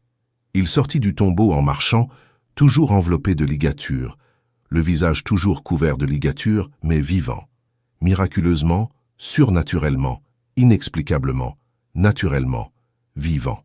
Et Jésus dit à ceux qui étaient là, « ôtez ses linges et laissez-le aller. » Lazare fut libéré, non seulement de la mort, mais de tout ce qui symbolisait et limitait la mort. Il fut complètement rendu à la vie, à sa famille, à un avenir qui semblait révolu. Ce miracle extraordinaire nous enseigne quelque chose de profond et de puissant. Ce qui est mort dans votre vie, ce que vous avez déjà enterré émotionnellement et mentalement, ce que vous avez pleuré et dont vous avez essayé de vous remettre, ce qui sent déjà le déclin parce que cela semble dépasser le stade du salut, n'est pas hors de portée de Dieu. Il n'est pas trop tard pour Dieu. Ce n'est pas trop impossible pour Dieu. Ce rêve mort depuis des années, cette relation enterrée, cet espoir abandonné, cette part de vous-même qui, selon vous, ne vivra plus jamais, cet appel abandonné, cette possibilité rayée de votre liste, Dieu peut faire naître la vie là où il n'y avait que la mort. Il peut faire naître l'espoir là où il n'y avait que le désespoir. Il peut restaurer complètement là où il n'y avait que la destruction totale. Mais, et c'est là le point à ne pas négliger, souvent comme dans le cas de Lazare, Dieu attend que le moment semble trop impossible, trop tard, trop perdu. Il attend qu'il n'y ait absolument aucune explication naturelle possible. Il attend que, lorsque le miracle se produit, il devienne clair comme de l'eau de roche, indubitable, indéniable que c'est lui qui a agi. Pourquoi? Pourquoi ne pas épargner à Marthe et Marie la douleur de voir leur frère mourir? Pourquoi ne pas arriver les premières et simplement guérir Lazare? Pourquoi laisser la situation en arriver là? Parce que si Jésus avait simplement guéri Lazare, les gens auraient peut-être dit « bon, il se serait peut-être rétabli de toute façon ». Ce n'était peut-être pas si grave, c'était peut-être une coïncidence. Mais quand quelqu'un est mort depuis 4 jours et qu'il sort soudainement du tombeau, il n'y a aucune explication naturelle. On ne peut rien rationaliser. On ne peut rien minimiser. C'est un miracle pur, puissant et indéniable. Et tous ceux qui en ont été témoins savaient, sans l'ombre d'un doute, que Jésus a pouvoir sur la mort, qu'il est vraiment celui qu'il prétend être, que rien ne lui est impossible. Et ce témoignage puissant, ce miracle indéniable, a fortifié la foi d'innombrables personnes et continue de le faire des milliers d'années plus tard. Alors, parfois, Dieu attend le 4e jour dans votre situation, non pas par indifférence, non pas parce qu'il vous a oublié, non pas parce qu'il est incapable d'agir plus tôt, mais parce qu'il orchestre un miracle si grand, si indéniable, si puissant que lorsqu'il se produira, il transformera non seulement votre vie, mais peut-être celle de nombreuses personnes grâce à votre témoignage. Aujourd'hui, alors que nous attendons nos miracles, confiant que Dieu a le dernier mot alors que nous traversons notre 4e jour, nous ne pouvons oublier un point absolument essentiel, l'importance de la communauté. Vous n'avez pas été créé pour traverser cette épreuve seul. Dieu n'a jamais planifié, n'a jamais voulu que vous affrontiez vos combats les plus difficiles seuls et isolés. Et voici un point crucial à comprendre. Pendant que vous attendez votre miracle personnel, Dieu envoie souvent des personnes pour être ses mains et ses pieds dans votre vie. Il utilise des corps humains avec des bras pour vous soutenir, des voix pour vous encourager et des ressources pour vous aider concrètement. Parfois, le miracle que vous attendez se produit grâce à des personnes ordinaires que Dieu place stratégiquement sur votre chemin. Pensez à Moïse pendant ses 40 années dans le désert, à garder les moutons loin de l'Égypte, où il avait grandi, loin du palais qu'il connaissait si bien, loin de tout ce qui lui était familier et confortable. 40 années entières. Si vous pensez que l'attente est longue, imaginez 40 ans à faire essentiellement la même chose chaque jour, sans aucun progrès visible, sans aucun signe annonciateur de quelque chose de grand à venir. 40 années qui semblaient une éternité de néant, une vie gâchée, un potentiel non exploité. Moïse avait été instruit dans toute la connaissance de l'Égypte. Il était puissant en parole et en acte. Il avait accès à des ressources inimaginables au palais de Pharaon. Et maintenant, il gardait les moutons de son beau-père dans un désert, loin de tout et de tous. Mais Dieu ne perdait pas son temps. Il accomplissait 2 choses simultanément en coulisses. Il préparait Moïse à diriger un peuple en le débarrassant de l'orgueil et de l'autosuffisance que le palais avait construit en lui, et il préparait le peuple d'Israël à être dirigé en laissant ses souffrances s'accroître au point qu'il serait suffisamment désespéré pour tout quitter et suivre Dieu à travers le désert. Le timing devait être parfait. Dieu n'attendait pas seulement que Moïse soit prêt. Il attendait que tout et chacun le soit. Et lorsque le moment parfait arriva, lorsque toutes les pièces furent en place, Dieu appela Moïse à travers le buisson ardent et déclencha l'un des plus grands mouvements de libération de l'histoire. Et voici un fait intéressant et instructif. Même lorsque Dieu a appelé Moïse à cette mission monumentale de libération d'Israël, il ne l'a pas envoyé seul. Quand Moïse a protesté contre son manque d'éloquence, son incapacité à convaincre le peuple ou à parler avec éloquence à Pharaon, Dieu n'a pas dit « Oui, tu es terrible, mais tu dois le faire seul ». Non, Dieu a désigné Aaron, le frère de Moïse, pour parler en son nom. Il a donné à Moïse un compagnon, un partenaire, quelqu'un pour partager le fardeau. Pourquoi? Pourquoi même les dirigeants choisis par Dieu, même ceux qui ont une vocation monumentale, même les héros de la foi ont-ils besoin de la communauté? Parce que Dieu nous a créés pour être interdépendants et non indépendants. Parce que même les forts ont besoin de soutien, même les courageux ont besoin d'encouragement. Même ceux qui ont la foi profonde ont des moments de doute où ils ont besoin de la foi d'autrui pour les soutenir. Vous souvenez-vous du combat d'Israël contre Amalekite? Moïse se tenait au sommet de la montagne, tenant le bâton de Dieu. Tant que ses mains restaient levées, Israël gagnait. Mais lorsque ses mains se fatiguèrent et retombèrent, Amalek gagna. Et finalement Moïse fut si fatigué qu'il ne put plus tenir seul les mains levées. Que s'est-il passé? La Bible rapporte quelque chose de magnifique. Quand les mains de Moïse étaient lasses, on prenait une pierre, on la plaçait sous lui, et il s'asseyait dessus. Aaron et Hur lui soutenaient les mains, chacun de son côté. Ses mains restèrent ainsi fermes jusqu'au coucher du soleil. Aaron d'un côté, Hur de l'autre, soutenant les bras de Moïse lorsqu'il n'avait plus de force. Et grâce à cela, la bataille fut gagnée. C'est la communauté qui fonctionne comme Dieu l'a voulu. Demander de l'aide n'est pas une faiblesse, avoir besoin des autres n'est pas un échec. Admettre son incapacité n'est pas une défaite. C'est de l'humilité, c'est de la sagesse. Reconnaître ses limites et laisser les autres porter ce qu'on ne peut porter seul est une véritable force. Alors, si vous traversez votre désert, si vous êtes en prison comme Joseph, si vous en êtes à votre 4e jour comme Lazare, ne vous isolez pas. Je sais, et je comprends profondément, que la tendance, quand on souffre, est de se replier sur soi. C'est se cacher parce qu'on a honte de sa situation. C'est ériger de hauts murs autour de soi parce qu'on a déjà trop souffert et qu'on ne veut pas risquer de souffrir davantage. C'est éviter les gens parce qu'expliquer ce qu'on vit est trop épuisant. C'est faire semblant que tout va bien lorsqu'on rencontre quelqu'un parce qu'être vulnérable semble trop dangereux. C'est s'éloigner même de ses amis proches parce qu'on pense qu'ils ne comprendront pas, ou pire, qu'ils nous jugeront. Mais cela, aussi naturel que cela puisse paraître, est exactement le contraire de ce que vous devez faire. L'isolement ne vous protège pas. Il intensifie la souffrance. La solitude ne vous épargne pas de nouvelles souffrances. Elle amplifie la douleur déjà ressentie. Lorsque vous êtes seul avec vos pensées douloureuses, sans personne pour vous offrir un point de vue différent, ces pensées résonnent et s'amplifient jusqu'à envahir complètement votre esprit. Vous avez besoin de personnes qui pleureront avec vous sans chercher à tout arranger immédiatement. De personnes qui resteront simplement à vos côtés dans la douleur sans vous juger. De personnes qui prieront pour vous quand vous n'aurez plus la force de prier pour vous-même. De personnes qui vous tiendront les bras quand vous n'aurez plus l'énergie de les lever. De personnes qui vous rappelleront qui est Dieu quand vous l'oublierez.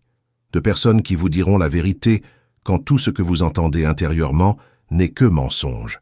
Ecclésiaste 4, 9, 12 dit quelque chose de profond sur la communauté. Mieux vaut être seul que seul, car à deux, le salaire de son travail est plus grand. Si l'un tombe, son ami peut le relever, mais malheur à celui qui tombe et n'a personne pour le relever. Et si deux personnes se couchent ensemble, elles se réchauffent. Mais comment se réchauffer seul? Un homme seul peut être vaincu, mais deux peuvent se défendre. Une corde à 3 brins ne se rompt pas facilement. Voyez-vous la progression? 2 valant mieux qu'un. Si l'un tombe, l'autre se relève.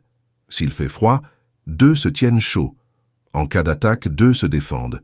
Et un cordon à 3 brins, représentant vous, les autres et Dieu au centre, ne se rompt pas facilement. La communauté n'est pas un luxe. C'est une nécessité. C'est un projet divin. C'est une protection spirituelle. Mais permettez-moi d'être précis quant au type de communauté que vous devez rechercher. Car toutes les communautés ne sont pas saines ou utiles. Vous n'avez pas besoin de personnes qui minimisent votre douleur en vous disant des clichés comme « Dieu a un plan » lorsque vous êtes émotionnellement en difficulté. Vous n'avez pas besoin de personnes qui vous jugent pour votre douleur ou vous suggèrent que si vous aviez plus de foi, vous ne traverseriez pas cette épreuve. Vous n'avez pas besoin de personnes qui transforment votre crise en commérage ou qui utilisent votre vulnérabilité contre vous plus tard. Ce dont vous avez besoin, ce sont des personnes sûres d'elles, des personnes qui ont prouvé leur fiabilité au fil du temps, des personnes qui savent garder les confidences, des personnes qui ont la maturité émotionnelle et spirituelle nécessaire pour supporter le poids que vous portez, des personnes qui n'essaieront pas de vous guérir rapidement parce que votre douleur les met mal à l'aise, des personnes qui comprennent que parfois la présence est plus éloquente que les mots. Et voici un point crucial. Soyez attentif à votre dialogue intérieur pendant ce voyage. Soyez attentif consciemment et délibérément à ce que vous vous dites, car une véritable bataille se déroule dans votre esprit en ce moment, une véritable bataille entre la vérité et le mensonge, entre la foi et la peur, entre l'espoir et le désespoir. Et les mots que vous vous répétez, ce dialogue intérieur constant qui traverse votre tête, ont un pouvoir immense. Si vous passez vos journées à vous répéter « je n'y arriverai pas », ça ne changera jamais, je suis fini, il n'y a plus d'espoir, je suis un raté, tout le monde m'abandonne, rien de bon ne m'arrive jamais, vous renforcez ces mensonges. Vous cimentez ces faux récits. Vous entraînez votre cerveau à en voir la preuve partout. Vous créez une prophétie autoréalisatrice où vos attentes négatives influencent votre comportement de manière à produire des résultats négatifs. Mais si vous disciplinez votre esprit, et oui, cela exige de la discipline, car cela ne se fait pas automatiquement, pour proclamer la vérité divine, même lorsque vous n'en voyez pas encore la preuve, même lorsque vos sentiments vous crient le contraire, même lorsque tout autour de vous la contredit, quelque chose de puissant commence à se produire. Votre esprit commence à changer. De nouveaux réseaux neuronaux se forment. De nouvelles perspectives émergent. Un nouvel espoir naît. Voici donc un défi pratique et puissant. Choisissez une promesse biblique spécifique qui correspond à votre situation et proclamez-la à voix haute chaque jour. Ne vous contentez pas de la lire mentalement. Ne vous contentez pas d'y penser. Prononcez-la à voix haute. Il y a quelque chose de puissant à entendre sa propre voix proclamer la vérité. Quelque chose change lorsque vous utilisez vos cordes vocales pour proclamer la foi plutôt que la peur. Par exemple, si vous luttez contre l'anxiété face à l'avenir, déclarez « Le Seigneur est mon berger, je ne manquerai de rien. Il me conduit dans les sentiers de la justice à cause de son nom. Même si je traverse la vallée de l'ombre de la mort, je ne crains aucun mal car tu es avec moi. » Si vous luttez contre un sentiment d'inaptitude ou d'échec, déclarez « Je peux tout par le Christ qui me fortifie. Dieu ne m'a pas donné un esprit de timidité, mais de force, d'amour et de sagesse. » Si vous éprouvez des craintes concernant votre situation financière, déclarez « Mon Dieu pourvoira à tous mes besoins selon sa richesse et sa gloire en Jésus-Christ. Le Seigneur est mon secours, je ne craindrai rien. Que peuvent les hommes me faire ? » Si vous souffrez de solitude ou d'abandon, déclarez « Je ne te délaisserai jamais, je ne t'abandonnerai jamais. Je serai toujours avec toi jusqu'à la fin des temps. » Peu importe la promesse que vous choisissez, ce qui compte, c'est que vous remplaciez consciemment, intentionnellement et à plusieurs reprises les pensées de peur et de défaite par les promesses inébranlables de Dieu. Et voici ce qui se passera. Au début, cela peut paraître étrange. Vous aurez l'impression de ne prononcer que des paroles creuses. Vos émotions résisteront. Votre logique sera remise en question. Mais si vous persistez, si vous persévérez jour après jour, quelque chose commencera à changer. Les promesses commenceront à s'ancrer plus profondément. Elles prendront racine dans votre cœur. Et finalement, vous réaliserez que vous croyez vraiment, que vous espérez vraiment, que vous avez vraiment confiance. Et cette foi, cette confiance, cet espoir commenceront à changer non seulement vos sentiments, mais aussi votre façon d'agir, de décider et de vivre. Et voici une autre pratique incroyablement puissante qui peut transformer radicalement votre façon de gérer la peur. Affrontez la peur avec une foi concrète. Concrètement, qu'est-ce que cela signifie? Il s'agit de prendre vos pires peurs, ces pensées terrifiantes qui vous empêchent de dormir et de les mettre en lumière, de les coucher sur papier, précisément et honnêtement, puis de comparer chacune d'elles avec ce que dit la Bible. Par exemple, si votre peur est « Et si je restais seul pour toujours ?» Cherchez et écrivez à côté ce que Dieu dit. Je ne te quitterai jamais. Je ne t'abandonnerai jamais. Dieu place les personnes seules dans des familles. Si votre peur est « Et si je n'avais pas de quoi survivre ?» écrivez « Mon Dieu pourvoira à tous tes besoins selon sa richesse avec gloire en Jésus-Christ. Je n'ai jamais vu le juste abandonné, ni sa descendance mendier son pain. » Si votre peur est « Et si je n'y arrive pas ?» car écrivez « Dieu est fidèle. Il ne permettra pas que vous soyez tentés au-delà de vos forces. Je peux tout par le Christ qui me fortifie. » Si votre peur est « Et si Dieu m'abandonnait ?» écrivez « Même si mon père et ma mère m'abandonnent, le Seigneur me recueillera. Où fuirai-je loin de ta présence?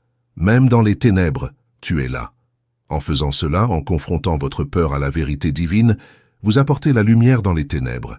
Vous démasquez les mensonges de la peur. Vous les exposez pour ce qu'ils sont vraiment.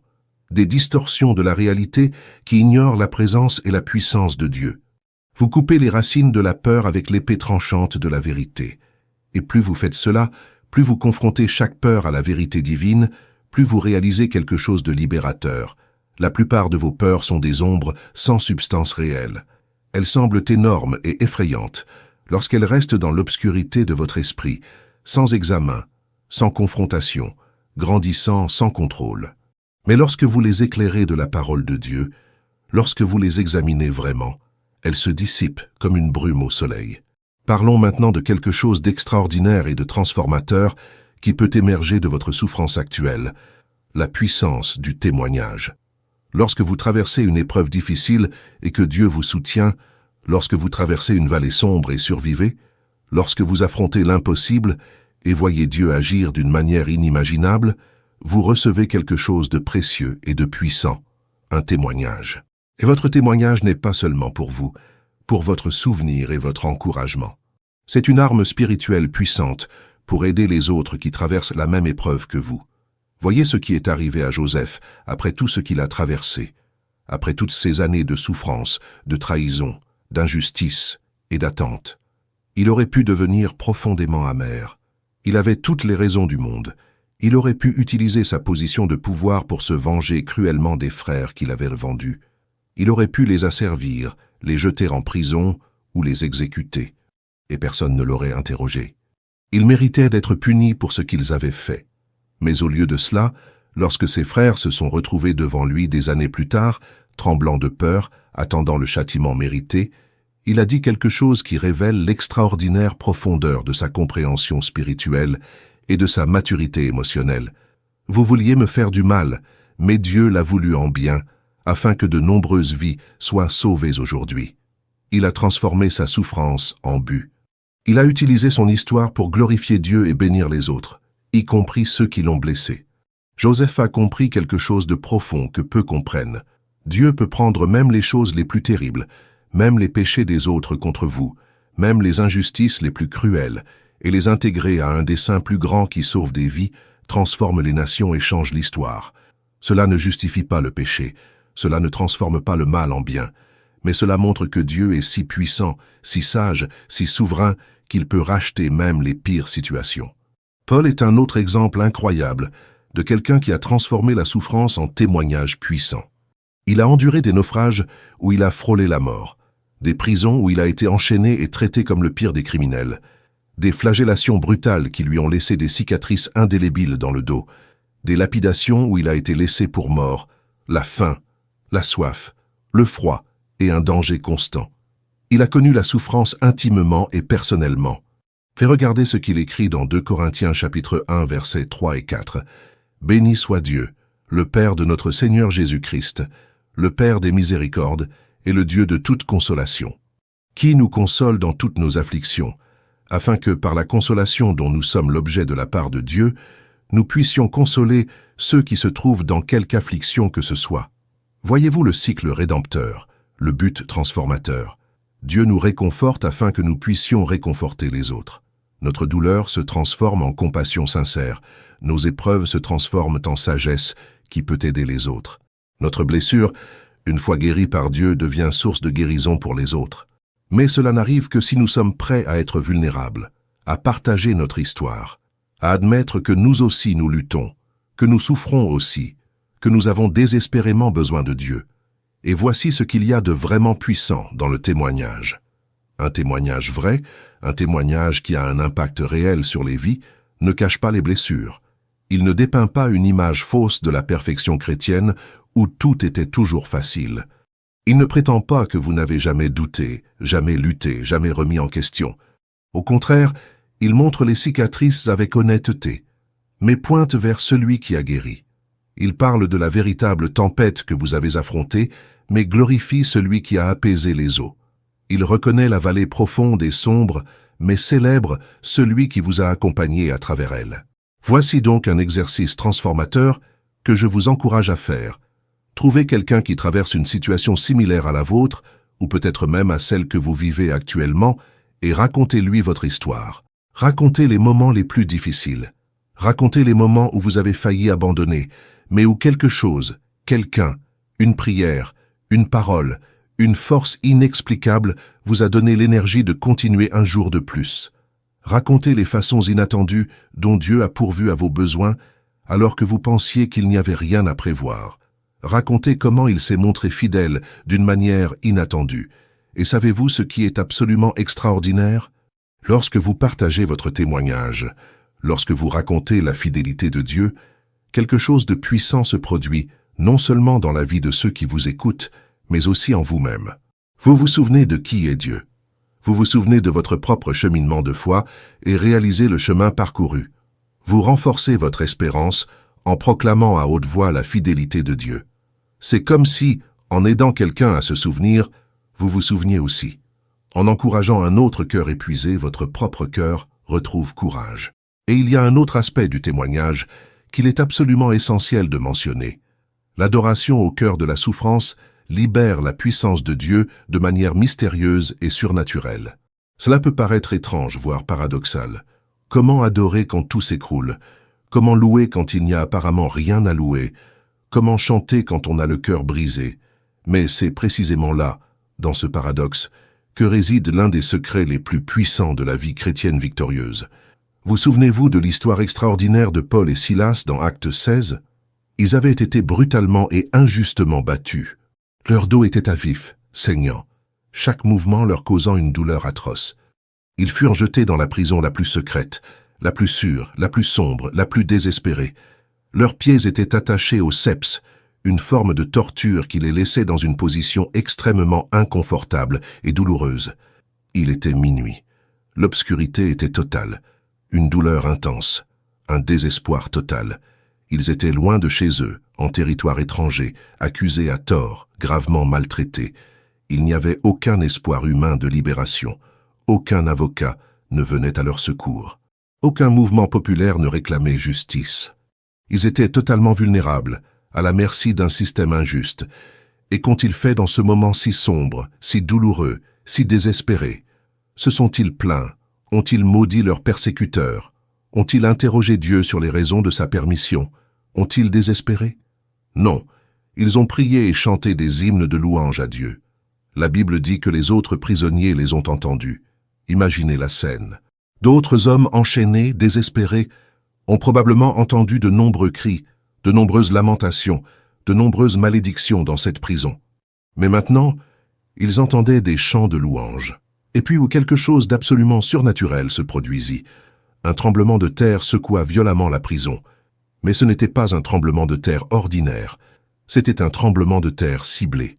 Les portes s'ouvrirent brusquement, les chaînes de tous se détachèrent, mais aucun prisonnier ne s'échappa. Pourquoi? Parce qu'ils venaient d'assister à quelque chose d'anormal. Ils avaient vu la puissance de Dieu se déchaîner à travers l'adoration de deux hommes, en proie à la souffrance. Et le plus étonnant, c'est que ce n'est pas seulement leur prison physique qui s'est ouverte cette nuit-là. Le geôlier, qui était sur le point de se suicider, pensant que tous les prisonniers s'étaient évadés, ce qui entraînerait sa propre exécution, a été sauvé. Lui et toute sa famille ont entendu l'Évangile, ont cru en Jésus, ont été baptisés et ont connu la joie du salut. L'adoration de Paul et Silas au milieu de la douleur les a non seulement libérés, mais est devenu le témoignage qui a changé des vies à jamais. Lorsque vous choisissez d'adorer Dieu, même lorsque vous ne comprenez pas ce qui se passe, même lorsque cela vous fait profondément mal, même lorsqu'il semble distant ou silencieux, Vous faites une déclaration puissante sur le plan spirituel. Vous dites « Mon adoration ne se fonde pas sur mes circonstances favorables. Elle se fonde sur qui est Dieu, quelles que soient mes circonstances. » Et c'est là l'adoration la plus pure, la plus authentique et la plus puissante qui soit. Mais soyons tout à fait honnêtes, car l'honnêteté est cruciale. Ce n'est pas facile du tout. Ce n'est pas naturel. Votre être tout entier aura envie de se plaindre, de questionner et de se rebeller contre l'idée d'adoration lorsque vous souffrez. Et il est normal de ressentir ces choses, de ressentir de la résistance, de la révolte. Dieu est assez grand pour gérer toutes vos émotions sincères, aussi intenses, voire irréligieuses qu'elles puissent paraître. Les psaumes, recueil de cantiques d'Israël, regorgent de lamentations d'une sincérité brutale, de questions angoissantes et d'une profonde angoisse. David n'avait pas peur d'exprimer ses véritables émotions à Dieu. Il disait des choses comme « Jusqu'à quand, Seigneur? M'oublieras-tu à jamais? Et « Pourquoi es-tu si loin? » Et « Je suis épuisé par les gémissements. La nuit, mon lit est inondé de larmes. » Mais vous remarquerez, et c'est crucial, que même dans les psaumes les plus sombres et les plus désespérés, il y a toujours un tournant. Il y a toujours un moment où le psalmiste choisit délibérément de faire confiance. Il choisit de se souvenir.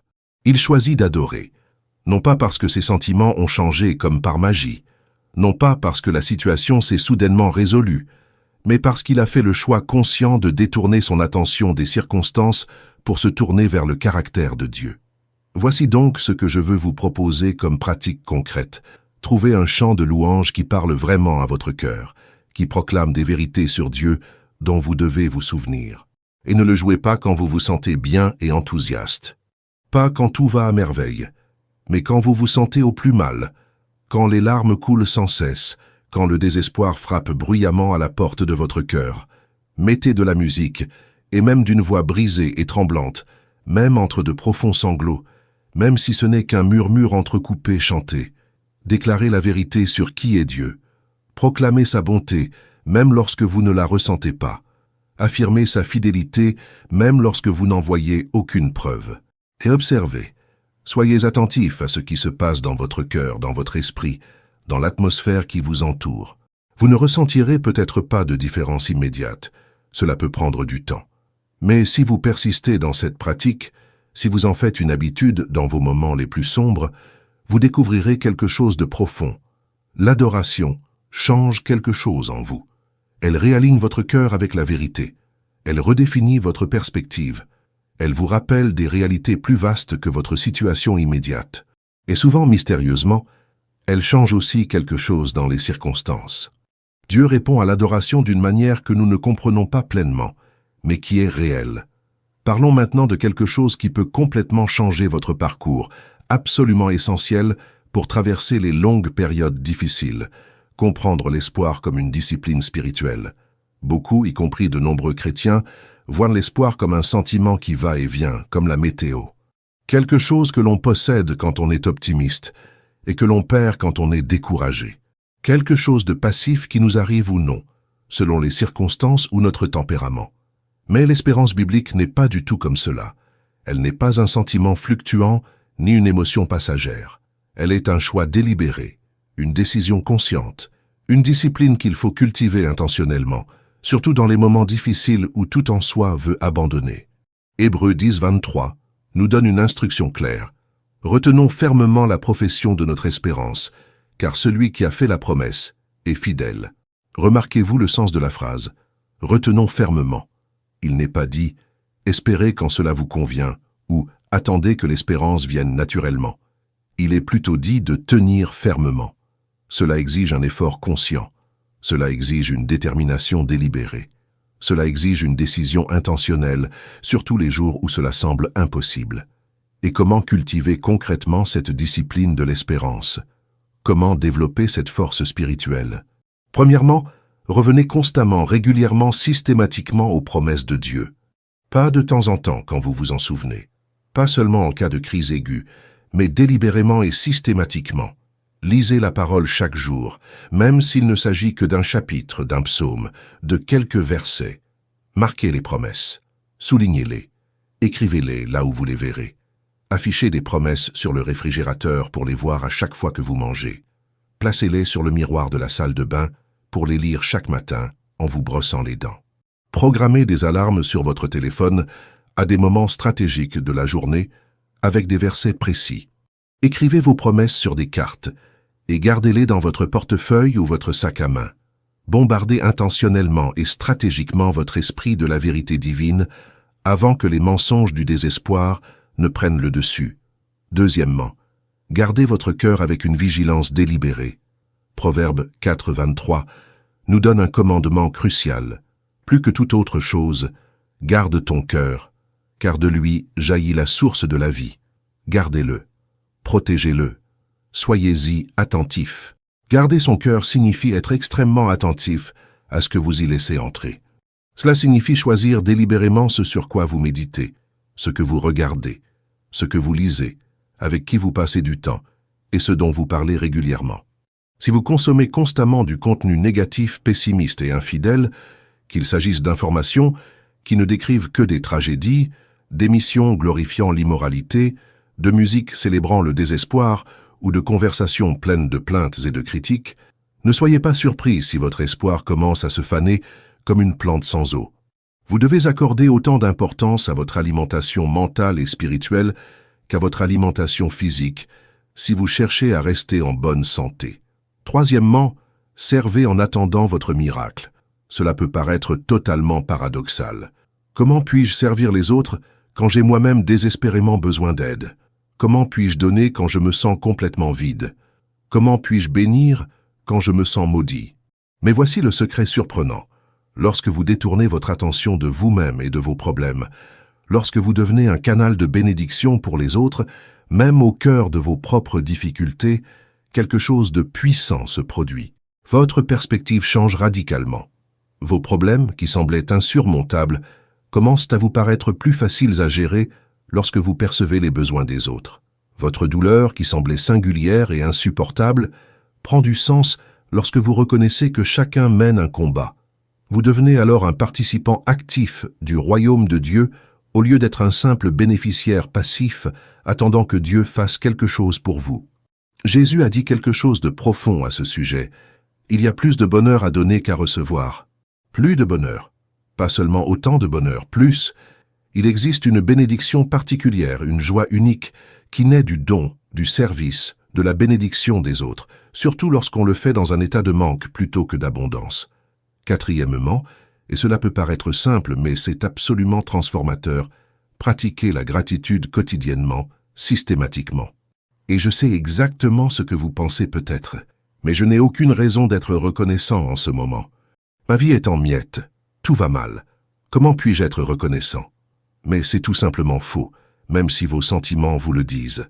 Vous êtes en vie en ce moment même, lisant ou entendant ces mots. Cela signifie que vous avez la vie, ce qui est le plus beau des cadeaux. Vous pouvez respirer sans l'aide de machines. Votre cœur bat sans que vous ayez à y penser. Vous avez accès à la technologie pour voir ou entendre ce contenu. Cela peut paraître insignifiant, voire insignifiant comparé à vos problèmes, mais lorsque vous commencez à remarquer les petites bénédictions, les choses que vous teniez pour acquises, votre perspective change profondément. Voici un défi transformateur.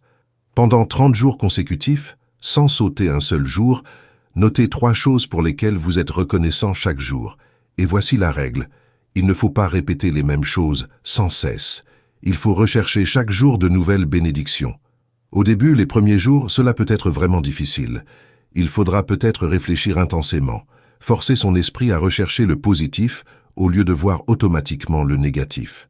Mais à mesure que vous poursuivez cette pratique, jour après jour, quelque chose d'extraordinaire se produit.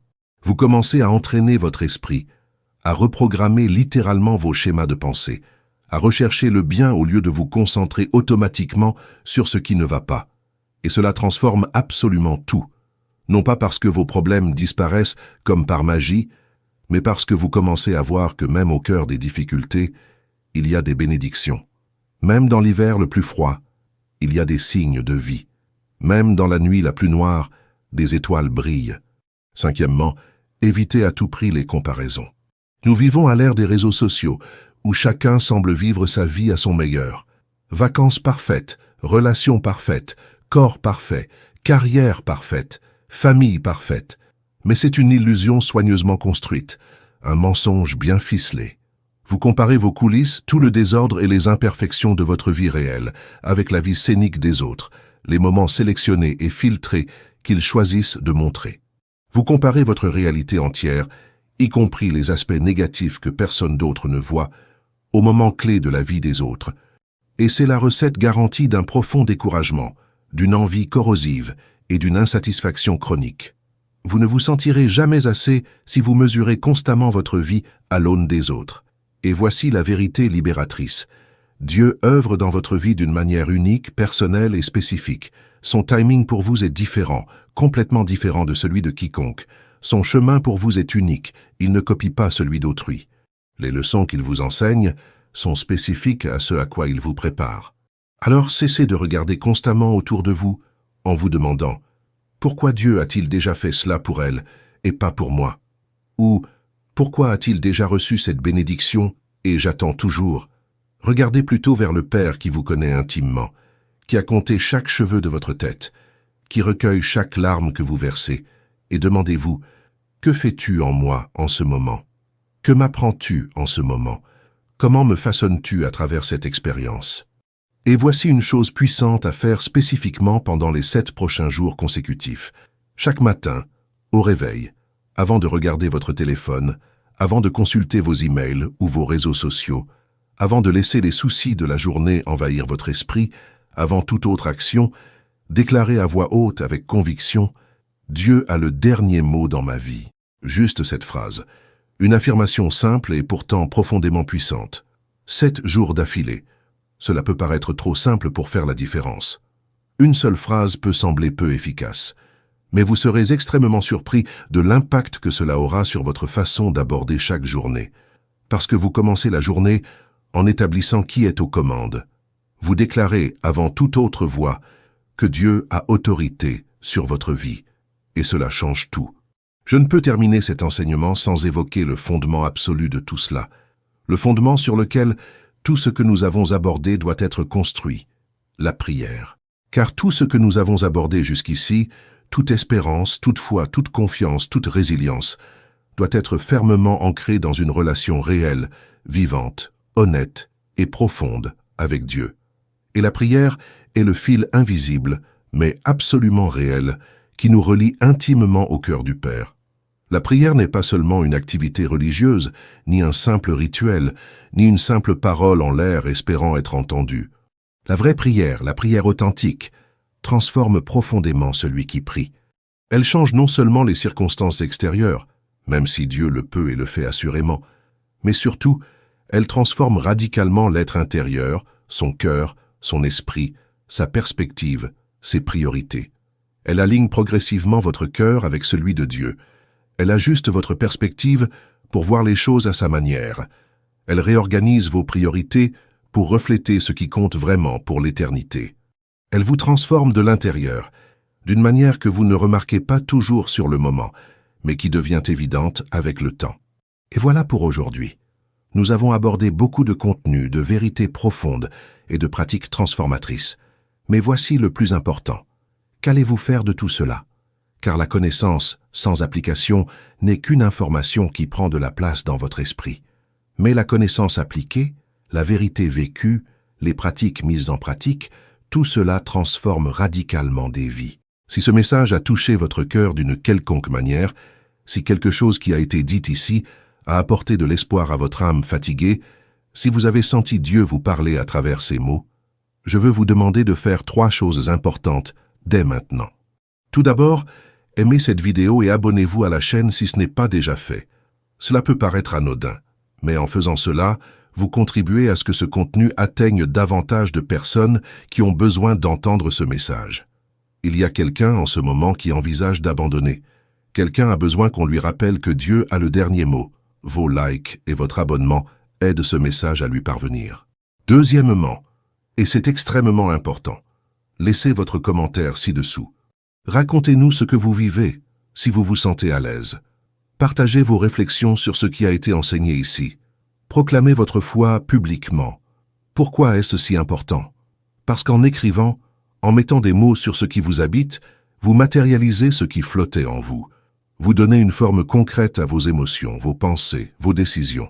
De plus, votre commentaire pourrait être exactement ce dont quelqu'un d'autre a besoin pour continuer. Quelqu'un pourrait lire votre commentaire et penser « Je ne suis pas seul ». Quelqu'un d'autre traverse la même épreuve. S'il trouve la force de continuer, je peux le faire aussi. Votre vulnérabilité peut devenir le courage de quelqu'un d'autre.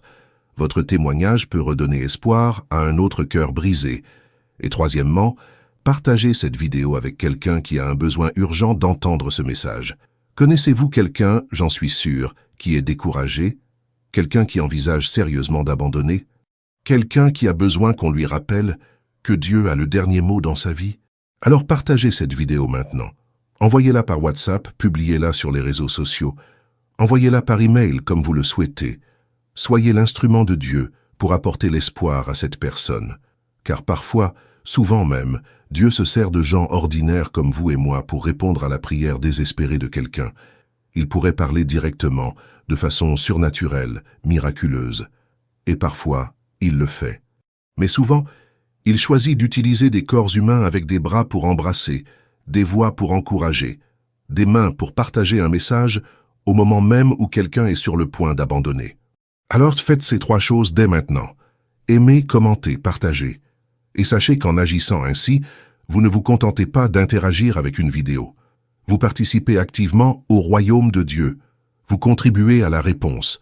Vous apportez de l'espoir là où le désespoir régnait. Merci infiniment d'être resté avec moi jusqu'au bout de ce voyage. Que Dieu vous bénisse profondément. Qu'il fortifie votre foi d'une manière que vous n'auriez jamais imaginée. Qu'il renouvelle votre espérance jour après jour. Et que vous fassiez l'expérience, réelle, tangible et indéniable, qu'il est avec vous. Il l'a toujours été et le sera toujours. Jusqu'à la prochaine vidéo, restez ferme dans votre foi. Souvenez-vous toujours, Dieu a le dernier mot sur votre vie. Croyez-le, vivez-le, proclamez-le. Et vous verrez la fidélité de Dieu se manifester de manière qui vous surprendront totalement. Je vous embrasse fort et que Dieu vous bénisse abondamment. Avez-vous déjà eu l'impression que votre esprit était devenu votre pire ennemi? Que même quand tout semble aller pour le mieux à l'extérieur, une tempête intérieure s'abattait sur vous? Que vos pensées tournaient sans fin, comme un disque rayé, jouant la même chanson douloureuse en boucle? Si vous regardez cette vidéo en ce moment, c'est peut-être parce que vous avez atteint un point où vous ne pouvez plus supporter seul le poids de ce qui se passe dans votre tête. Et je veux vous dire quelque chose qui peut tout changer dès aujourd'hui. Vous n'avez pas été créé pour vivre ainsi. Il existe une issue. Il existe une paix qui dépasse toute compréhension humaine. Et dans les prochaines minutes, nous découvrirons ensemble comment trouver cette véritable liberté. Pensez-y. Combien de fois vous êtes-vous réveillé au milieu de la nuit, le cœur battant la chamade, l'esprit s'agitant dans 1000 directions? Combien de fois avez-vous feint un sourire alors qu'intérieurement vous criez à l'aide? La vérité que personne n'aime admettre, c'est que